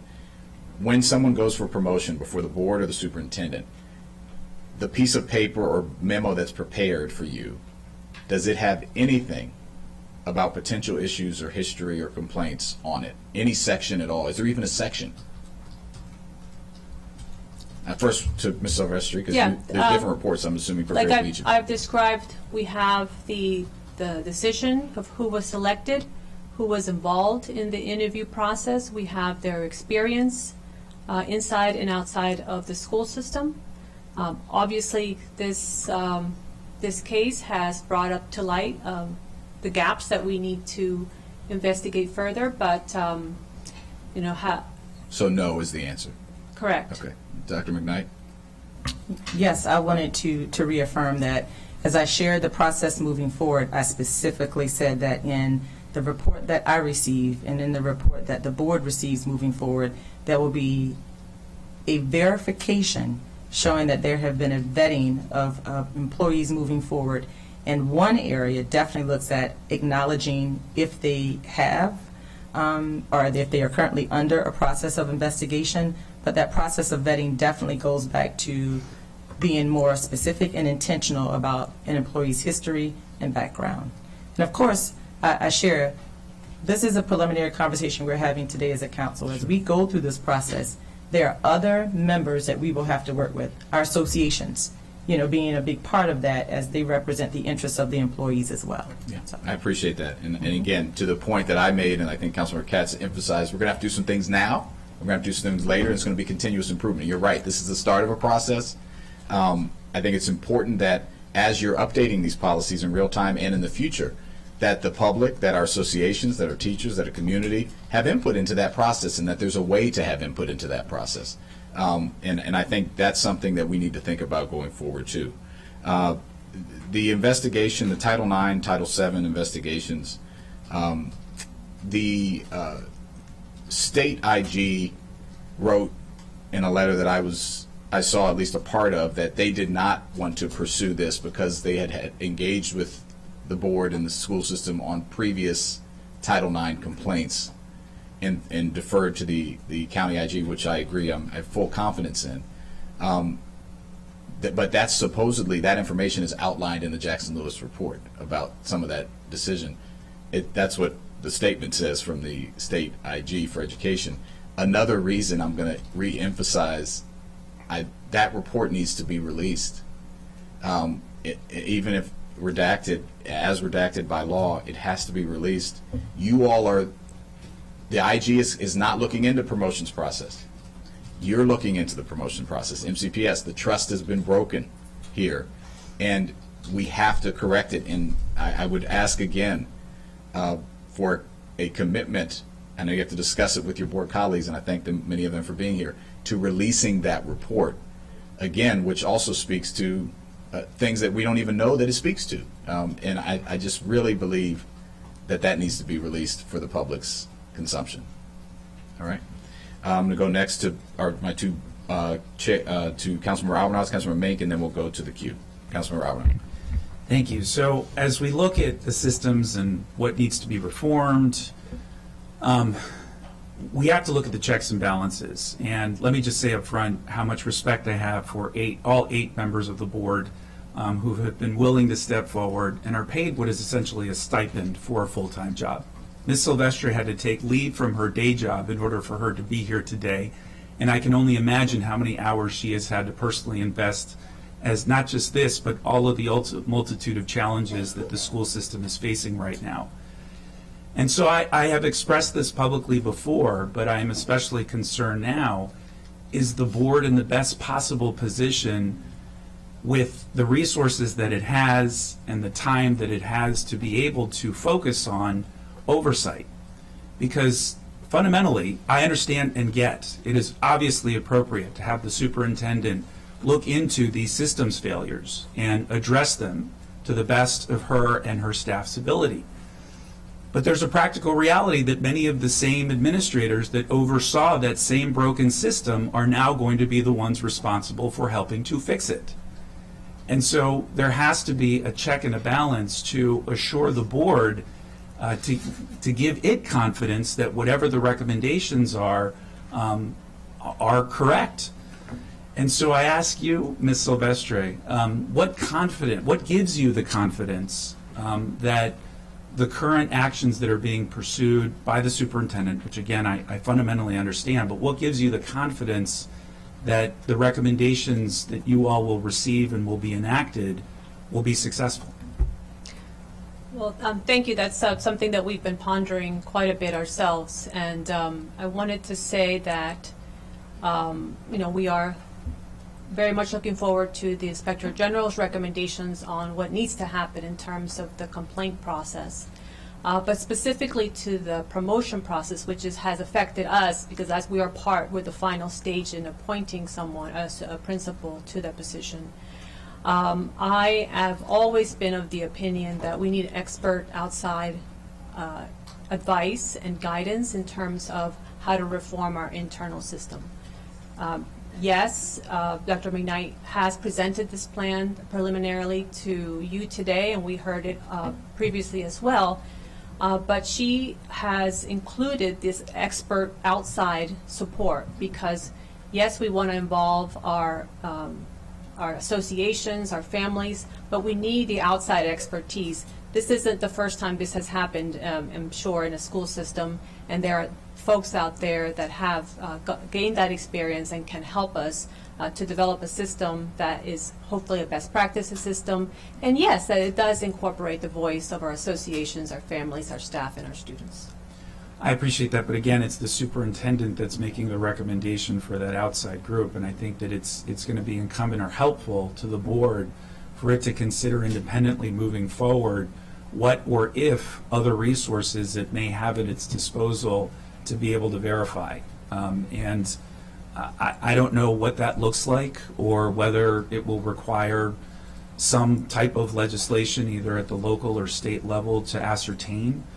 It may be a resource issue, which, everything's a resource issue right now. But we collectively have to think creatively about how to put this and future boards in a better position to have the oversight authority that's so important, and that in this instance, everyone recognizes failed on some level. So I look forward to not just reviewing the report of the checks and balances within the system, but as a follow-up to see what we can do working collaboratively to help provide you all more support. Thank you. I yield back to you, Mr. Chair. Thank you. Councilmember Mink. Thank you. I wanted to follow up on Chair Jawando's questions about the one-year email deletion practice, which I understand you're looking into, I'd like to just request that the deletion, that just be stopped immediately as you consider what the practice should be moving on. There are emails sent 364 days ago that will be deleted tomorrow that we now know could well include serious complaints that have not been investigated. And so, even if those emails can be retrieved in some manner, if it, we just want to be as make those emails as accessible and as protected as possible, so that we're able to do the due diligence on those. Is that something that you all would consider? Is that a board question or an MCPS question? Well, of course, I make all of my decisions and collaborate with the board before I change anything, particularly like a long structural system like this. So I think moving from this discussion, we will absolutely be in conversation about that. Yes, we can consider it. Great, thank you. Wanted to ask about the Jackson Lewis investigation procedure. Some MCPS employees were asked to schedule interviews with Jackson Lewis with very little lead time, without an understanding of what their rights were, whether they were required to participate, if their participation was confidential, if their remarks would remain anonymous, what those remarks could be used for, or if they could or should have legal representation with them. So that in and of itself I find concerning. Will you commit to making sure that staff members in future are fully informed of their rights if they are contacted to participate in any MCPS or board-driven investigations? Yeah, I think that that's always our intended practice. We want to make sure that we are being consistent in how that is delivered to our staff in any future work of this matter. And you're in agreement with that, I assume, Superintendent? Yes.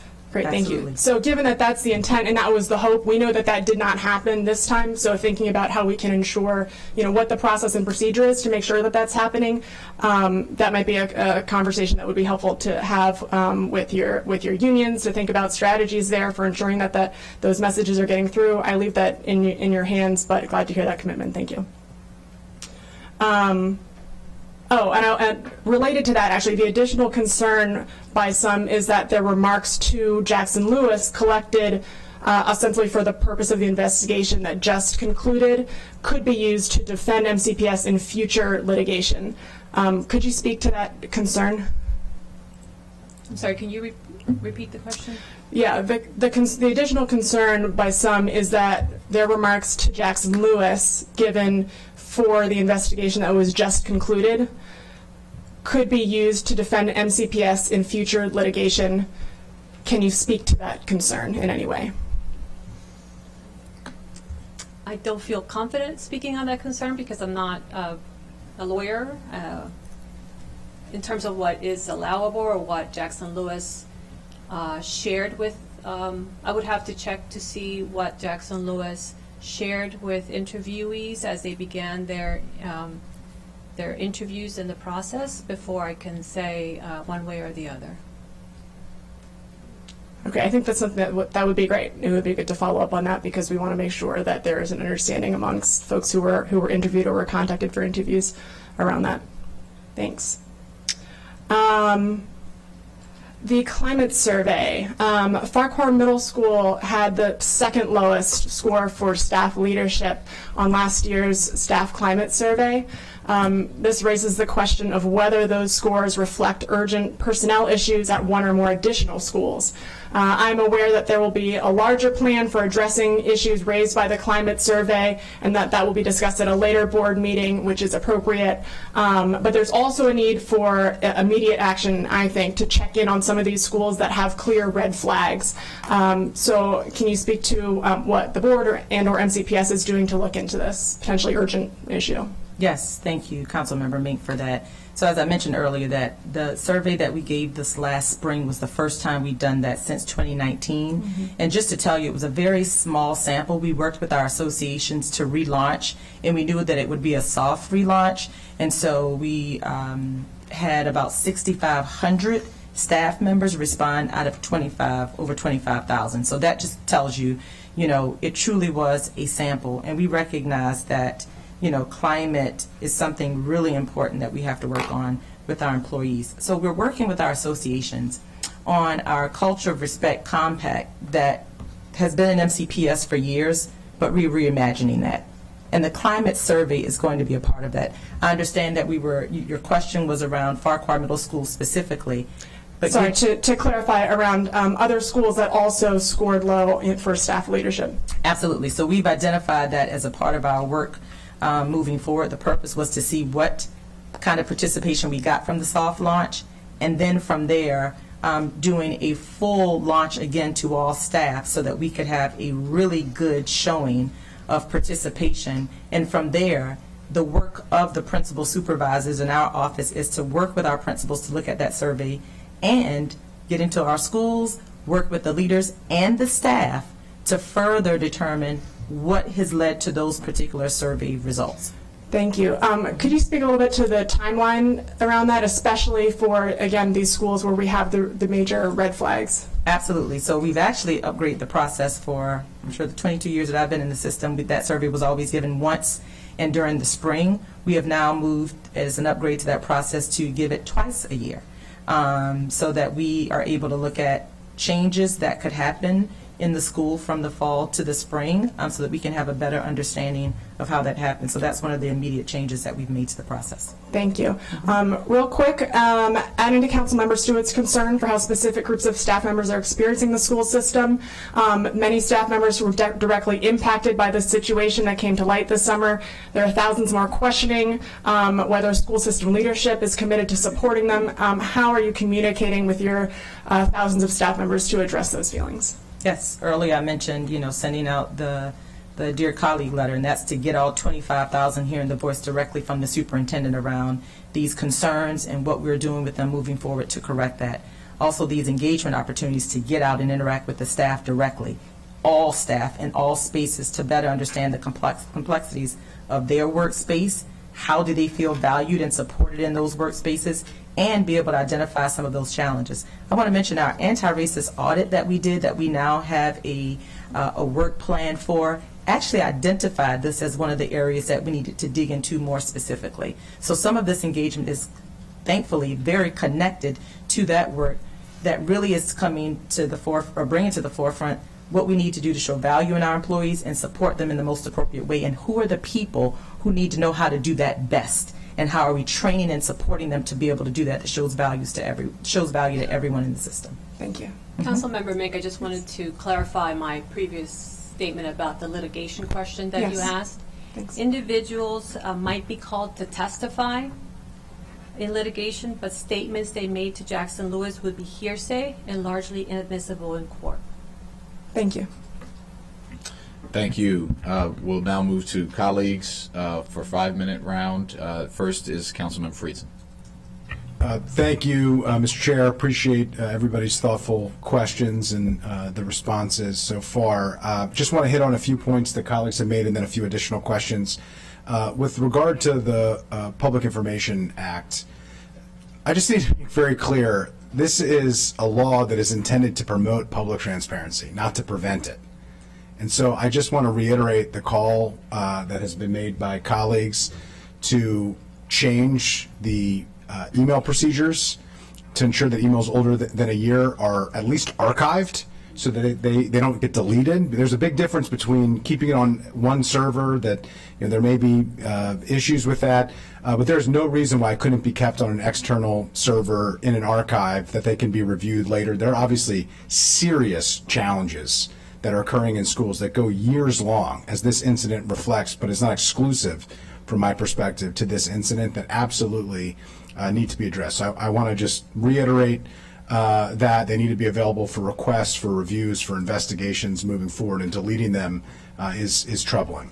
Related to the school culture surveys, my understanding is that this is now required under state law, the Protect Our Students Act that was passed in 2020, which might explain why it started again, because you were compelled under state law to do it. I appreciate the fact that you're following state law, but that's my understanding. But like I was talking about with the websites earlier, it's not good enough just to collect these surveys. It doesn't really make much of a difference to even collect them twice a year. What makes a difference is what you do with the surveys. Are you comparing and contrasting schools to see if there is a troubling pattern that is arising in one particular school that isn't across the board. Obviously, these are challenging times for educators and for students right now, so there's a possibility that there are broad cultural challenges in schools writ large. But there are obviously particular schools with particular leadership that have serious glaring problems that should be addressed and shouldn't require complaints to happen. So a process that is serious about how you handle those, I think, is really important. And then Councilmember Sales hinted at this earlier, but I'll just say publicly, my perspective of why the Washington Post learned about these allegations around the same time that the board apparently did, and perhaps the superintendent as well, is because people didn't feel safe going to the people in power, using the processes that you had in place. And when marginalized people feel like there is a power imbalance, they don't go to the people in power who they feel threatened by and a process they feel threatened by. They go to the press. They go to a place where they are emboldened and they are empowered. And so the failure here is in the system that did not have itself set up to take seriously, to investigate, and to take action on those complaints, anonymous and otherwise. And I have found in multiple circumstances in individual schools and broadly this idea of not treating anonymous complaints the same way.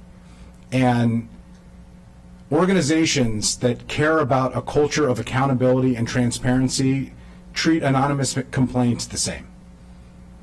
They look inward. And organizations that don't treat anonymous complaints the same way don't want to look inward, don't want to make changes. And the definition of bureaucracy that I've heard time and time again is an organization that would rather fail than change. And we have to make sure that MCPS is not that type of bureaucracy, and I just call on you to make the changes here, to make the changes so that we don't continue to fail students and teachers in this regard. We're not failing in every regard, but in this regard, we have failed them. Question here as my time is coming to an end. What do you both see as the role of the superintendent and the role of the Board of Education when it comes to the promotion process, particularly for principals who were giving wide latitude to oversee a huge portion of the lives of a lot of students, a lot of educators, and have a lot of impact on a lot of families? I mean, these are major, major decisions. What do each of you see as the role that the superintendent has on these decisions and the board has? So as the superintendent, my role is to be able to have, and in this case implement, very strong, buttoned up, tight systems that comes to me with employees who are vetted and appropriate and are prepared to take on the role in which they are being recommended to the Board of Education for approval. That is my role, and my role is to make sure that that is ironclad tight so that when it moves forward to the Board of Education, we do not have any vulnerabilities.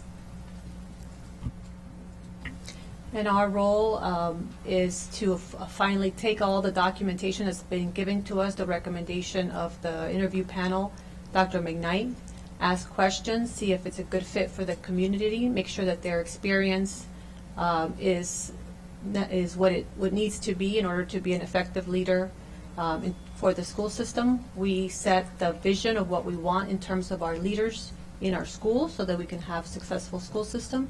And Dr. McKnight's job is to implement that direction and leadership from the board. Thank you. Next, Councilmember Balcom. Thank you. And thank you to Council Vice President Friedson. Just to clarify, who has the ultimate responsibility for making the promotion decisions for principals? Who has the final decision? The board or the superintendent? The superintendent brings it to us. We would have to have a majority decision. 5 out of 8 board members are needed in order to move a candidate forward for appointment, or the reverse. 5 out of 8 board members would have to object to a candidate in order to be. That is the final step of the process. Okay, thank you. And I appreciate Councilmember Mink and Friedson's comments on the culture survey. I understand that was a soft launch and a smaller size, but there needs to be some follow-up from that survey. You went out and asked people their opinions, They gave you their opinions, and so I would hope that there is some follow-up and not wait for the larger survey.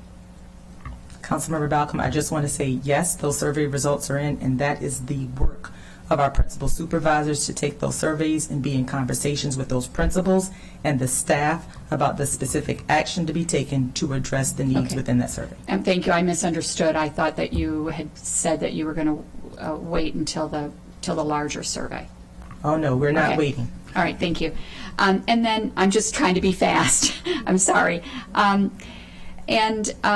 going back to the promotion and the information that you get, I just want to suggest that both the superintendent and the board not only know if a person's currently under investigation, but also any prior complaints and resolutions. I feel like there's been a breach in trust in the investigation process. So even if a complaint has been resolved,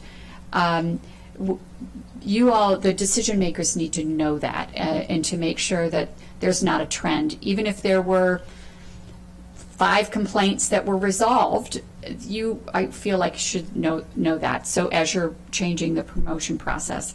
And I'm not sure if this question skirts our parameters, but can we have assurance that the senior administrative staff who were identified as being complicit in the investigation will not be in charge of overhauling the system? So I'll say what I think I can say, which is, that has been a part of what we are looking at, and I think as a result of this, we definitely have to take appropriate personnel action. There was a failure within the system, and we must, and I will, as I committed at the very beginning of this process, to address any failures in the system. And so whether that's process and procedure, or people, or any other things that impacted that will be addressed. So as we're going forward, and I know that we have to wait for the Inspector General's report, but while you're making incremental changes or preliminary changes, the people involved in the investigation cannot be part of improving the situation. And can we have your assurance that that's... I understand that, Councilmember Balcom, and your interest is mine and the board's as well. Okay, thank you. And then just, I don't assume that this is the only incident. I hope that it is. But we really need to know if this is just 1 or 2 incidences or the tip of the iceberg. And we need to regain the trust of employees, parents, students. And I'm assuming that many stakeholders are tuning in to this work session. And I was going to use this time to speak directly to people, to stakeholders, to say, if you are experiencing any complaints, to make sure that you speak out. But I'm concerned, and I don't want to make that statement unless I have your commitment, both from the board and the superintendent, that these complaints, regardless of whether they're anonymous, will be addressed. Yes, so I want to be crystal clear on that, because I know many council members have asked this. As complaints come in to our office, given the fact that we know this has been an issue, every complaint is being looked into, anonymous or identifiable. Every complaint. Thank you. And that's correct, yes. Okay, thank you. Thank you, Councilmember Balcom. Important question. Councilmember Lukey. Thank you. I know this has been a long day, and I know this is tedious for everyone. Councilmember Balcom's questions and comments about trying to get assurances really resonates with me, because this was my children's school. 3 of my children went to school at Farquhar under this principal. Those teachers were my children's teachers. Those are my constituents, families who have suffered as a result of feeling like they have nowhere to turn. And that's a really hard place to leave people in, right? It's one of the reasons why I wrote the letter that Councilmember Glass signed off on with me, because it was imperative to say something and to try to do something to make sure there was a truly independent investigation in this matter. And Councilmember Albornoz raised the need, he was asking questions about board authority and board's roles, and so have several other council members. There is a true need for the board to fully assert itself in its full fashion with all the authority given to it under the education article in discharging its duties, because that's the only way we're going to rebuild confidence in feeling like there's a true system of checks and balances with things.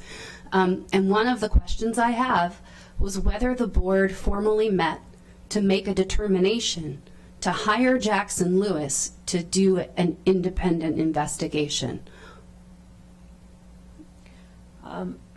The officers met with Dr. McKnight,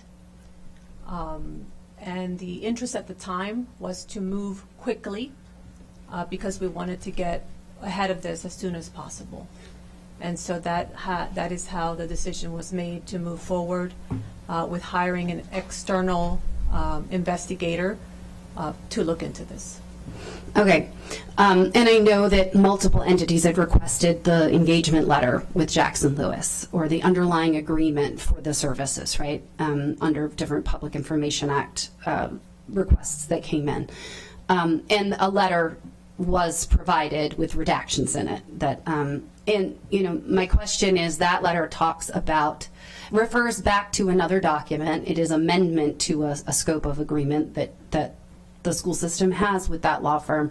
But it's not clear whether the school system has hired Jackson Lewis to prepare a defense for it, or whether it's solely limited to this independent investigation.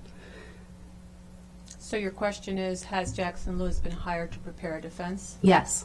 Not to my knowledge. Okay.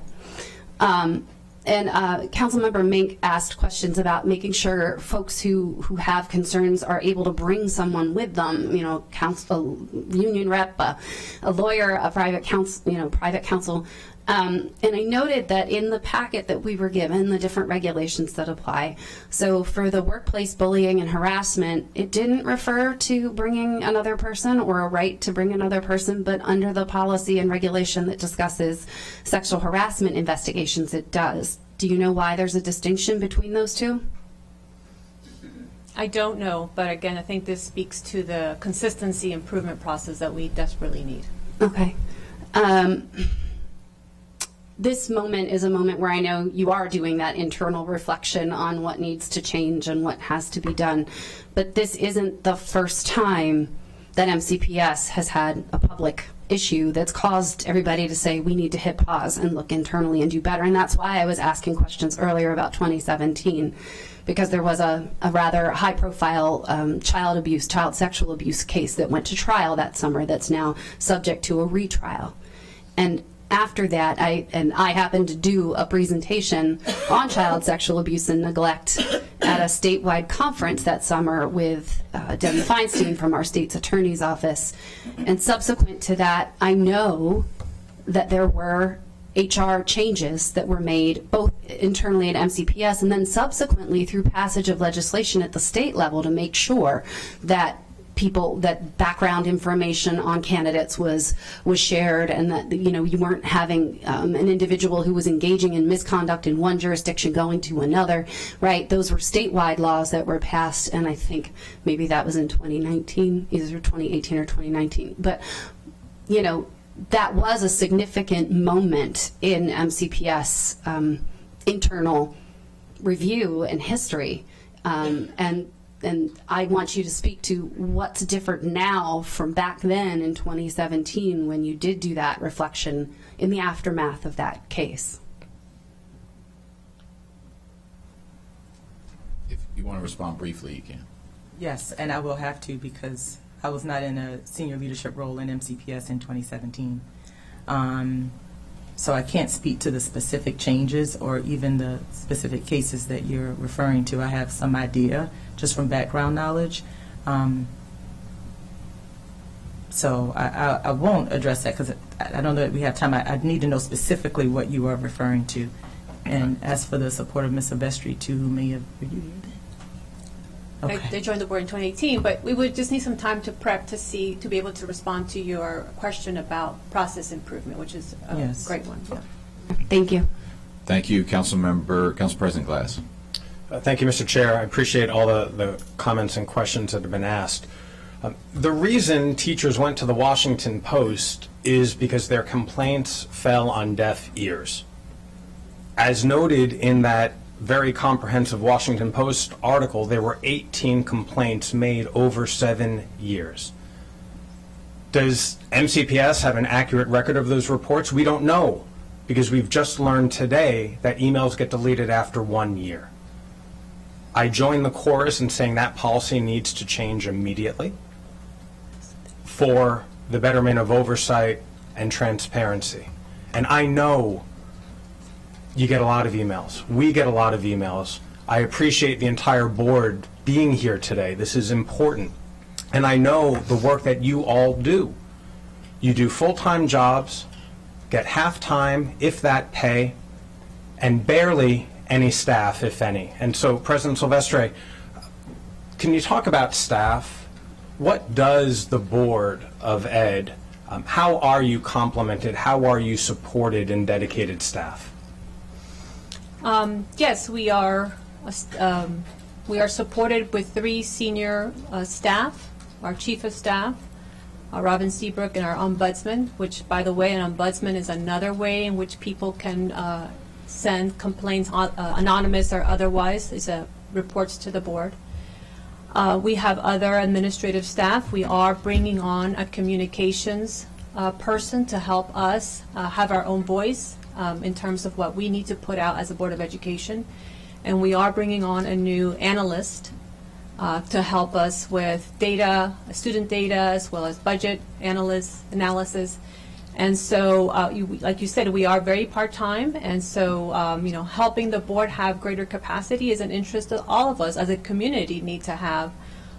We are, I think we're an effective board, and we appreciate these additional staff that will help us have even more capacity to do our jobs. I am heartened to hear that. I know that there are 8 of you, and so just so I understand what you shared, as currently organized, for the 8 of you, there are 3 staff that report to the board directly? 3 senior level staff. I think we have maybe 8 additional in terms of people that keep notes during meetings. They have different roles and functions. They support committees. And just trying to drill down a bit, because just like with county government, there's a separation of powers, right? It is the Board of Education's role to approve policy, approve the budget, and to provide oversight. In order to be effective in all of those areas, you need to be independent. And so how many of all of these staff are under the board's direction, presumably under the president's direction, not under either Superintendent McKnight or any other MCPS departments? All the ones that I have mentioned are under the board's direction. Great, thank you. And I failed to mention our legislative analyst as well. Perfect. This is good. I'm glad to hear about the roles that currently are designed, and I'm glad to hear that you're bringing more people on board. You all do important work. I see you all in the community. I follow the meetings. I know it is tough. And as we're having these conversations about how all of us can improve processes and operations, to be the legislative branch of a $3 billion plus department, you need the support. I fully commit to that. As we come up to the budget season next year, I hope we engage in this conversation more, because we all need you to be the best that you can. And having the support and providing all of those, providing that information, providing that analysis that is separate from the rest of MCPS, as the separation of powers would dictate and require, that is how we all are going to benefit even more from your important work. So I look forward to continuing this particular part of the conversation when we talk about next year's budget. But thank you. Thank you. And you brought up the emails like once again, and I do want to. Somebody brought up the archiving. It should be at least archived. They are archived, and what I'm not prepared to tell you today is how that system works. The 1 year mark is there, but there is an archiving process as well, and we can come back and give you more information on how that works. But well, clear. Thank you for that additional information. But according to the independent report, those emails weren't found. So there's some work to be done for sure. Yes. But thank you for that update. Thank you. Yeah, appreciate that information, and we're eager to hear about it. Councilmember Stewart. Thank you. I wanted to go back to the sexual harassment reports you said that the Board of Education receives, and I understand that you don't have them in front of you, but what you described before was receiving, basically the aggregate of incidents. And I guess for the board or for anyone, senior level folks at MCPS, is there a disaggregating of that by school, employee, so that patterns are identified? Is that in place right now? Thank you, Councilmember Stewart. So yes, as Ms. Silvestri said, the report that goes to the board is aggregated, but yes, we do have that broken down within MCPS, and can have the ability to be able to sort it by school, by position, all of those pieces, so that we are able to drill down and address issues more specifically. And is that ever shared with the board, that level of detail? Currently, in the way that it's designed, it does not, but as Ms. Silvestri and I both said, that has been something that we've looked at in terms of redesign of that report, as it has existed in the way that it's designed for, again, probably before any of us in this building have been involved in. Great, thank you. And I think, earlier this week, actually, one of my colleagues mentioned this, sort of the Swiss cheese approach to doing things. It's, layering of different processes and systems so something doesn't fall through. And, I think as more and more we talk about, what took place, what didn't happen, we are identifying where we need more layers of things. So I just think, having and understanding the constraints on the board right now in terms of staff and capacity, being able to really look at patterns and what's happening in our schools is another way to then, complement what people feel comfortable with and create that environment to coming forward. So thank you. I yield back my time. I'm next in the queue, so I'll go ahead. I wanted to go back to the Jackson Lewis interviews to clarify. Our council attorney has informed me that there could, in fact, be potential adverse consequences during litigation for staff witnesses who were interviewed by Jackson Lewis. Specifically, that the statements could be used to impeach the witnesses, even though they wouldn't be direct evidence due to hearsay. So I don't want to get into the weeds here, but the situation seems unfortunate, and I think does speak to how we should consider handling situations like this in the future.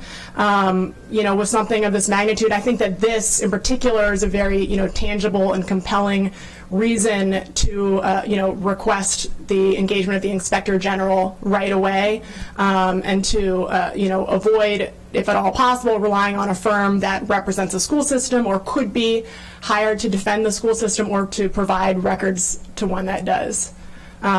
Would you agree?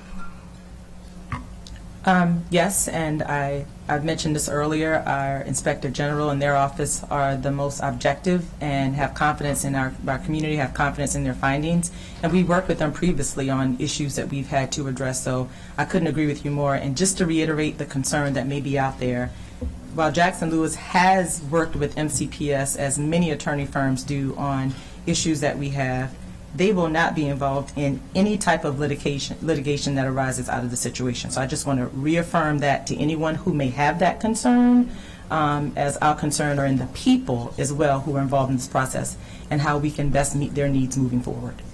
Could the records that they have, that's good to hear, thank you.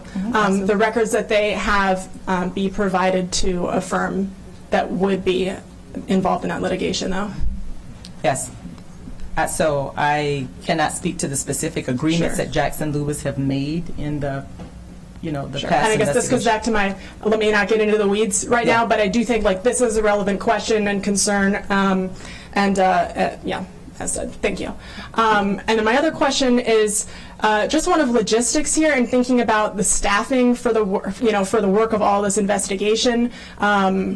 If there are folks on leave because of things that have transpired, that's one question. But there's also just the question of, with now handling also anonymous complaints, informal complaints, just the load is going to be a lot larger. If we're starting to look back at those older complaints, the backlog, which I hope we are, that's making that load even bigger. And it's a huge school system. Could you speak to just realistically the staffing capacity at hand, what is plausible, what is doable, what you're thinking about in terms of if there's a need to hire up, and what's being given priority given the capacity limits? Absolutely. Thank you, Councilmember Mate. So I will say that when we have looked at the more immediate needs, we have been able to disseminate some of the responsibility of that work across different offices. So prior to, yes, it has been the charge and the responsibility of our investigations unit to primarily handle many of these. We found that this has been an opportunity to look at other spaces within our system who have a responsibility around safety and security, like that office, to help us manage a number of these complaint processes and systems. So we are utilizing all of those tools currently, meaning multiple layers of not just checking the reports that come in, but confirming how and what we're doing to address each of them. So that's what we're doing right now. What you bring up is a conversation that we're involved in, bringing these national and local experts in and bringing our community members to the table, is around what does the design of a truly unbiased investigative unit look like in a public school system today. And I believe that is something that we will build, because based on all of our questions, our conversations, it is something that has not existed but needs to exist for the betterment of our school system. So that I cannot wait until we're sitting here in these chairs coming before you again to talk about what that is and what it looks like. And I believe it will look very different just based on some of the initial conversations that we've had. And that may require looking at resources differently, looking at a number of things in our design of that system moving forward. Thank you. That's great to hear. Especially that's a particular piece that we want to have an external expert looking at, because this is going to be a complicated solution. I don't know, what the right answer is, obviously, and especially we've got the board oversight piece. Like, how does this all fit together? It's going to be difficult. So great to hear that work is going to be led by external experts. And would love to get, not right now, but some more detail about how you all are thinking about staffing for us to review at committee would be great. Thank you. Absolutely. Thank you, Councilmember Sales. I'm sorry, Councilmember Katz. You turned your mic on. Thank you. Yeah. When you were out of the room, they mentioned the layering of Swiss cheese. I just want you to know that. He was the author of that statement. First off, thank you all. We know this is not the most fun you've ever had to be before us, but we also want you to remember, and it's important to remember, that we do not have the oversight over you, but you are our partners.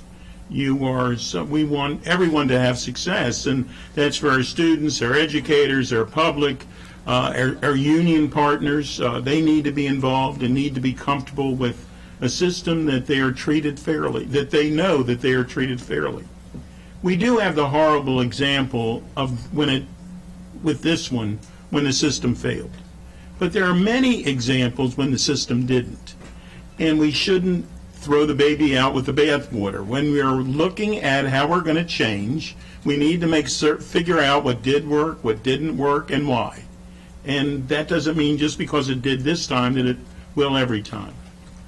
I think we have to announce that we have a lot of amazing leaders in Montgomery County Public Schools. My wife worked for Montgomery County Public Schools for 40 years. I have a daughter that works in the school system as well. And we have amazing leaders in Montgomery County Public Schools, as well as, and many of whom are here today, some of whom are not. They all work with their most precious resource, which is their children. And we have to thank them, and we have to remember of all the work that they do.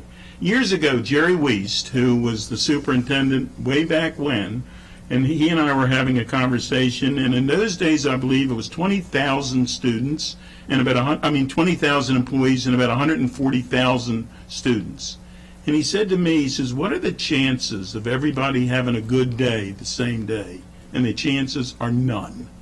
Every day there's a crisis. We're dealing with our most precious resources, our children. And if you get annoyed at me, I can handle it. You get annoyed at one of my kids, that's a whole different emotion. So I think we have to keep in mind that as you know, people, we talk about the surveys and the measurements, etc., that there are times that a principal, as an example, who's the boss of the school, has to tell somebody they can't do what they'd like to do. They have to figure out how they're going to do it, and we have to make certain that they realize that they have a tough job and that we're standing with them for that tough job. If somebody makes a mistake, they have to correct the mistake. We're not suggesting otherwise. But I think the bottom line on all of this is that we need to continue to work together. We need to solve this problem for sure. This one should never, ever, ever happen again. But we need to continue to work together so that we continue to have such a great school system. Thank you very much, Mr. President. Mr. Chair. Thank you, Councilmember Katz. Councilmember Sales. Thank you, Mr. Chair. I believe Councilmember Stewart asked about this. Given that there were 8,638 surveys completed by school-based staff and 1,326 completed by the central office, and a commitment to conduct these surveys biannually now, how are the climate surveys evaluated across schools versus MCPS holistically? Yes, thank you. So I'll speak to what has been done in the past and what we will be doing moving forward in the future. Okay. So in the past, those surveys have, and I'm speaking 2019 back. In the past, those surveys were given to schools, and our association partners would look at them and have access to them, and oftentimes use those in collaboration with the system to talk about the results of those surveys and what needed to be done on MCPS's part to improve climate and culture. Moving forward, we recognize that we have to go deeper beyond being reactive with the associations in that manner and become much more proactive. And so when those surveys come out, the goal is that our work of principal supervision and supporting our principals and knowing what's happening in our schools, that information should supersede what comes out in the climate survey. The goal is that when the climate survey comes out, it's no surprise to anyone. So that gets to the heart of the work. So we have been looking at this and revamping our principal supervision work to be able to work more specifically with principals around climate and culture within the schools. The survey is just a tool that should reaffirm that. So that is going to be the deepest part of our work moving forward, and how we work with our schools to address that actually elevates the value of staff and their voice beyond those tools. And I know earlier it was mentioned about the tools and us making a change to do that biannually. Councilmember Friedson, the reason we did that, and I want you to say in these solutions that we share, I'm going to say it will not solve every problem. But what you have is a committed superintendent and board and staff who will work to figure it out to no end. The reason we went to biannual is we always try to use data-driven decisions that direct our processes. And I know on the front end it could say, well, you know, you're going to give that survey twice a year. What is that going to change? Well, here's what we know. Nationally across the board, there's a 59% decline in new teacher satisfaction that starts to happen in December. That is a critical group of people that we need to watch, hold on to, and encourage to stay in this profession when we think about that. And so to be able to have a litmus test of how they're doing in the fall and then again in the spring will allow us to be able to even dig deeper into that process of how we work with principals and school staffs to go in and look at those new teachers who we know become vulnerable based on national research over time. That's just one of many examples that led us to change some of our process and procedures to not just address a current problem, but systemically what we see happening nationally to be able to preserve those who commit to this very difficult profession now, intentionally after COVID-19. And although we're here talking about a case that has rocked all of us as a community, at the heart of that are people who are working hard and committed and do need to feel valued. And so that's our work. And so this has given us an opportunity that we're going to continue to build on and work with you and all the members of our community to correct. This is important to me as a superintendent. I cannot tell you enough. I'm here at this very difficult time because I love the school system. I probably could go many other places. I wouldn't. This is where my heart is.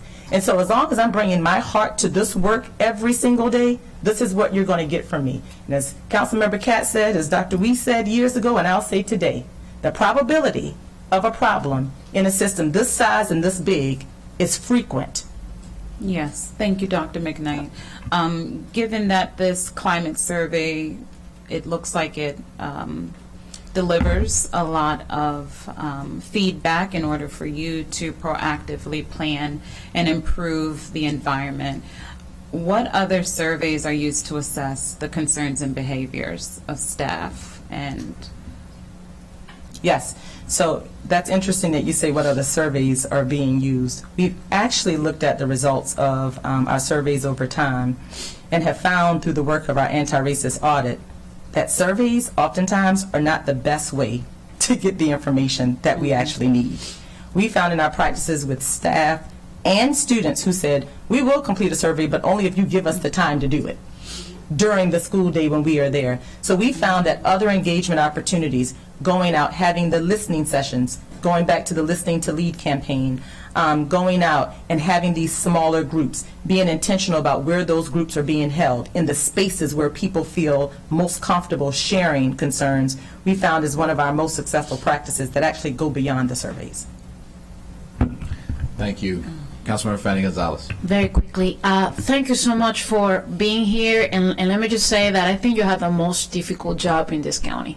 I think you do, Dr. McKnight. So, and I want to echo the words of my colleague, Councilmember Sidney Katz, because you were right on point with everything you said. I am a person who loves to have a schedule. What's next in terms of time frame? What should we expect next? When? Especially ahead of the budget, if that's possible. Thank you. Yes, so the answer is much, much engagement. So as we leave today, we know this is the first time we've had a public conversation with everyone about this situation, and we know there is more to come. So we'll send out a communication. We are designing. We made a commitment last year after the budget season, acknowledging that that was a difficult conversation, given the needs, that there would be more opportunities for the Board of Education, the school system, to come and have a conversation with the full council. And so we have worked with our chair, Mr. Jawando, on designing those, and we look forward to coming back and being able to further talk about this, talk about the literacy success. I just have to get this in, where 24% of our students, as a result of the science of reading, have progressed in their literacy skills in kindergarten, and I'll come back to share more. But how those things are impacting the growth and work of our system. So we are designing those with in mind, and coming together and hearing what's at the top of the mind for you as a full council is where we will start with that, and then we will build on that through our Education and Culture Committee meetings as that committee forms those agendas. Thank you. And just to put a finer point on that, it was going to be one of my questions as we get ready to close. The timeline of your act, I think the communication loop and engagement here is going to be so important. As you mentioned, this is the first time since August 11th, since the report came out, that we're having a public, robust discussion in this way. There was a lot of interest in it, right? And there was a lot of anxiety about not being able to ask these questions. We didn't get every answer we wanted. You weren't able to give us the complete answers, but we've got a lot. We learned new things, and the public was able to hear what we can and can't answer in the legal bounds of that. We had some disagreement on that. We think you can release the report. Again, I'll say it again. You should release the report. Redacted, but you should release it. But we had this dialogue, and this is part of the process of, one, figuring out what happened, rebuilding that culture and that trust, and that it's through transparency that you build it. And so we will work with you I know the board will have its processes, but I think it's really important. This is an important step in the process for the public, and for us as council members who are represented and elect the public, and who charge the taxes that gives you the money to run the school system, half of our budget nearly. And I think so everyone is here trying to solve this in the right way. I have a couple of things I wanted to ask before we close. Ms. Lamarzi, can you just speak briefly to, as you're investigating, if people have complaints or additional complaints that haven't been filed yet, how the confidence, how those should be shared, and your assurance that it will be there will be confidentiality in that process. Certainly, our office runs a hotline. It is accessible online. You can call. People answer every day. Our contact information has been added to MCPS's web pages in the last month or so. And I will be frank, that was a discussion we were already having with MCPS coming out of budget, where you appropriated money for us to begin our education oversight. We have sent posters to every school in the system, and we have sent posters about our hotline have been put up all around central office in the last few weeks.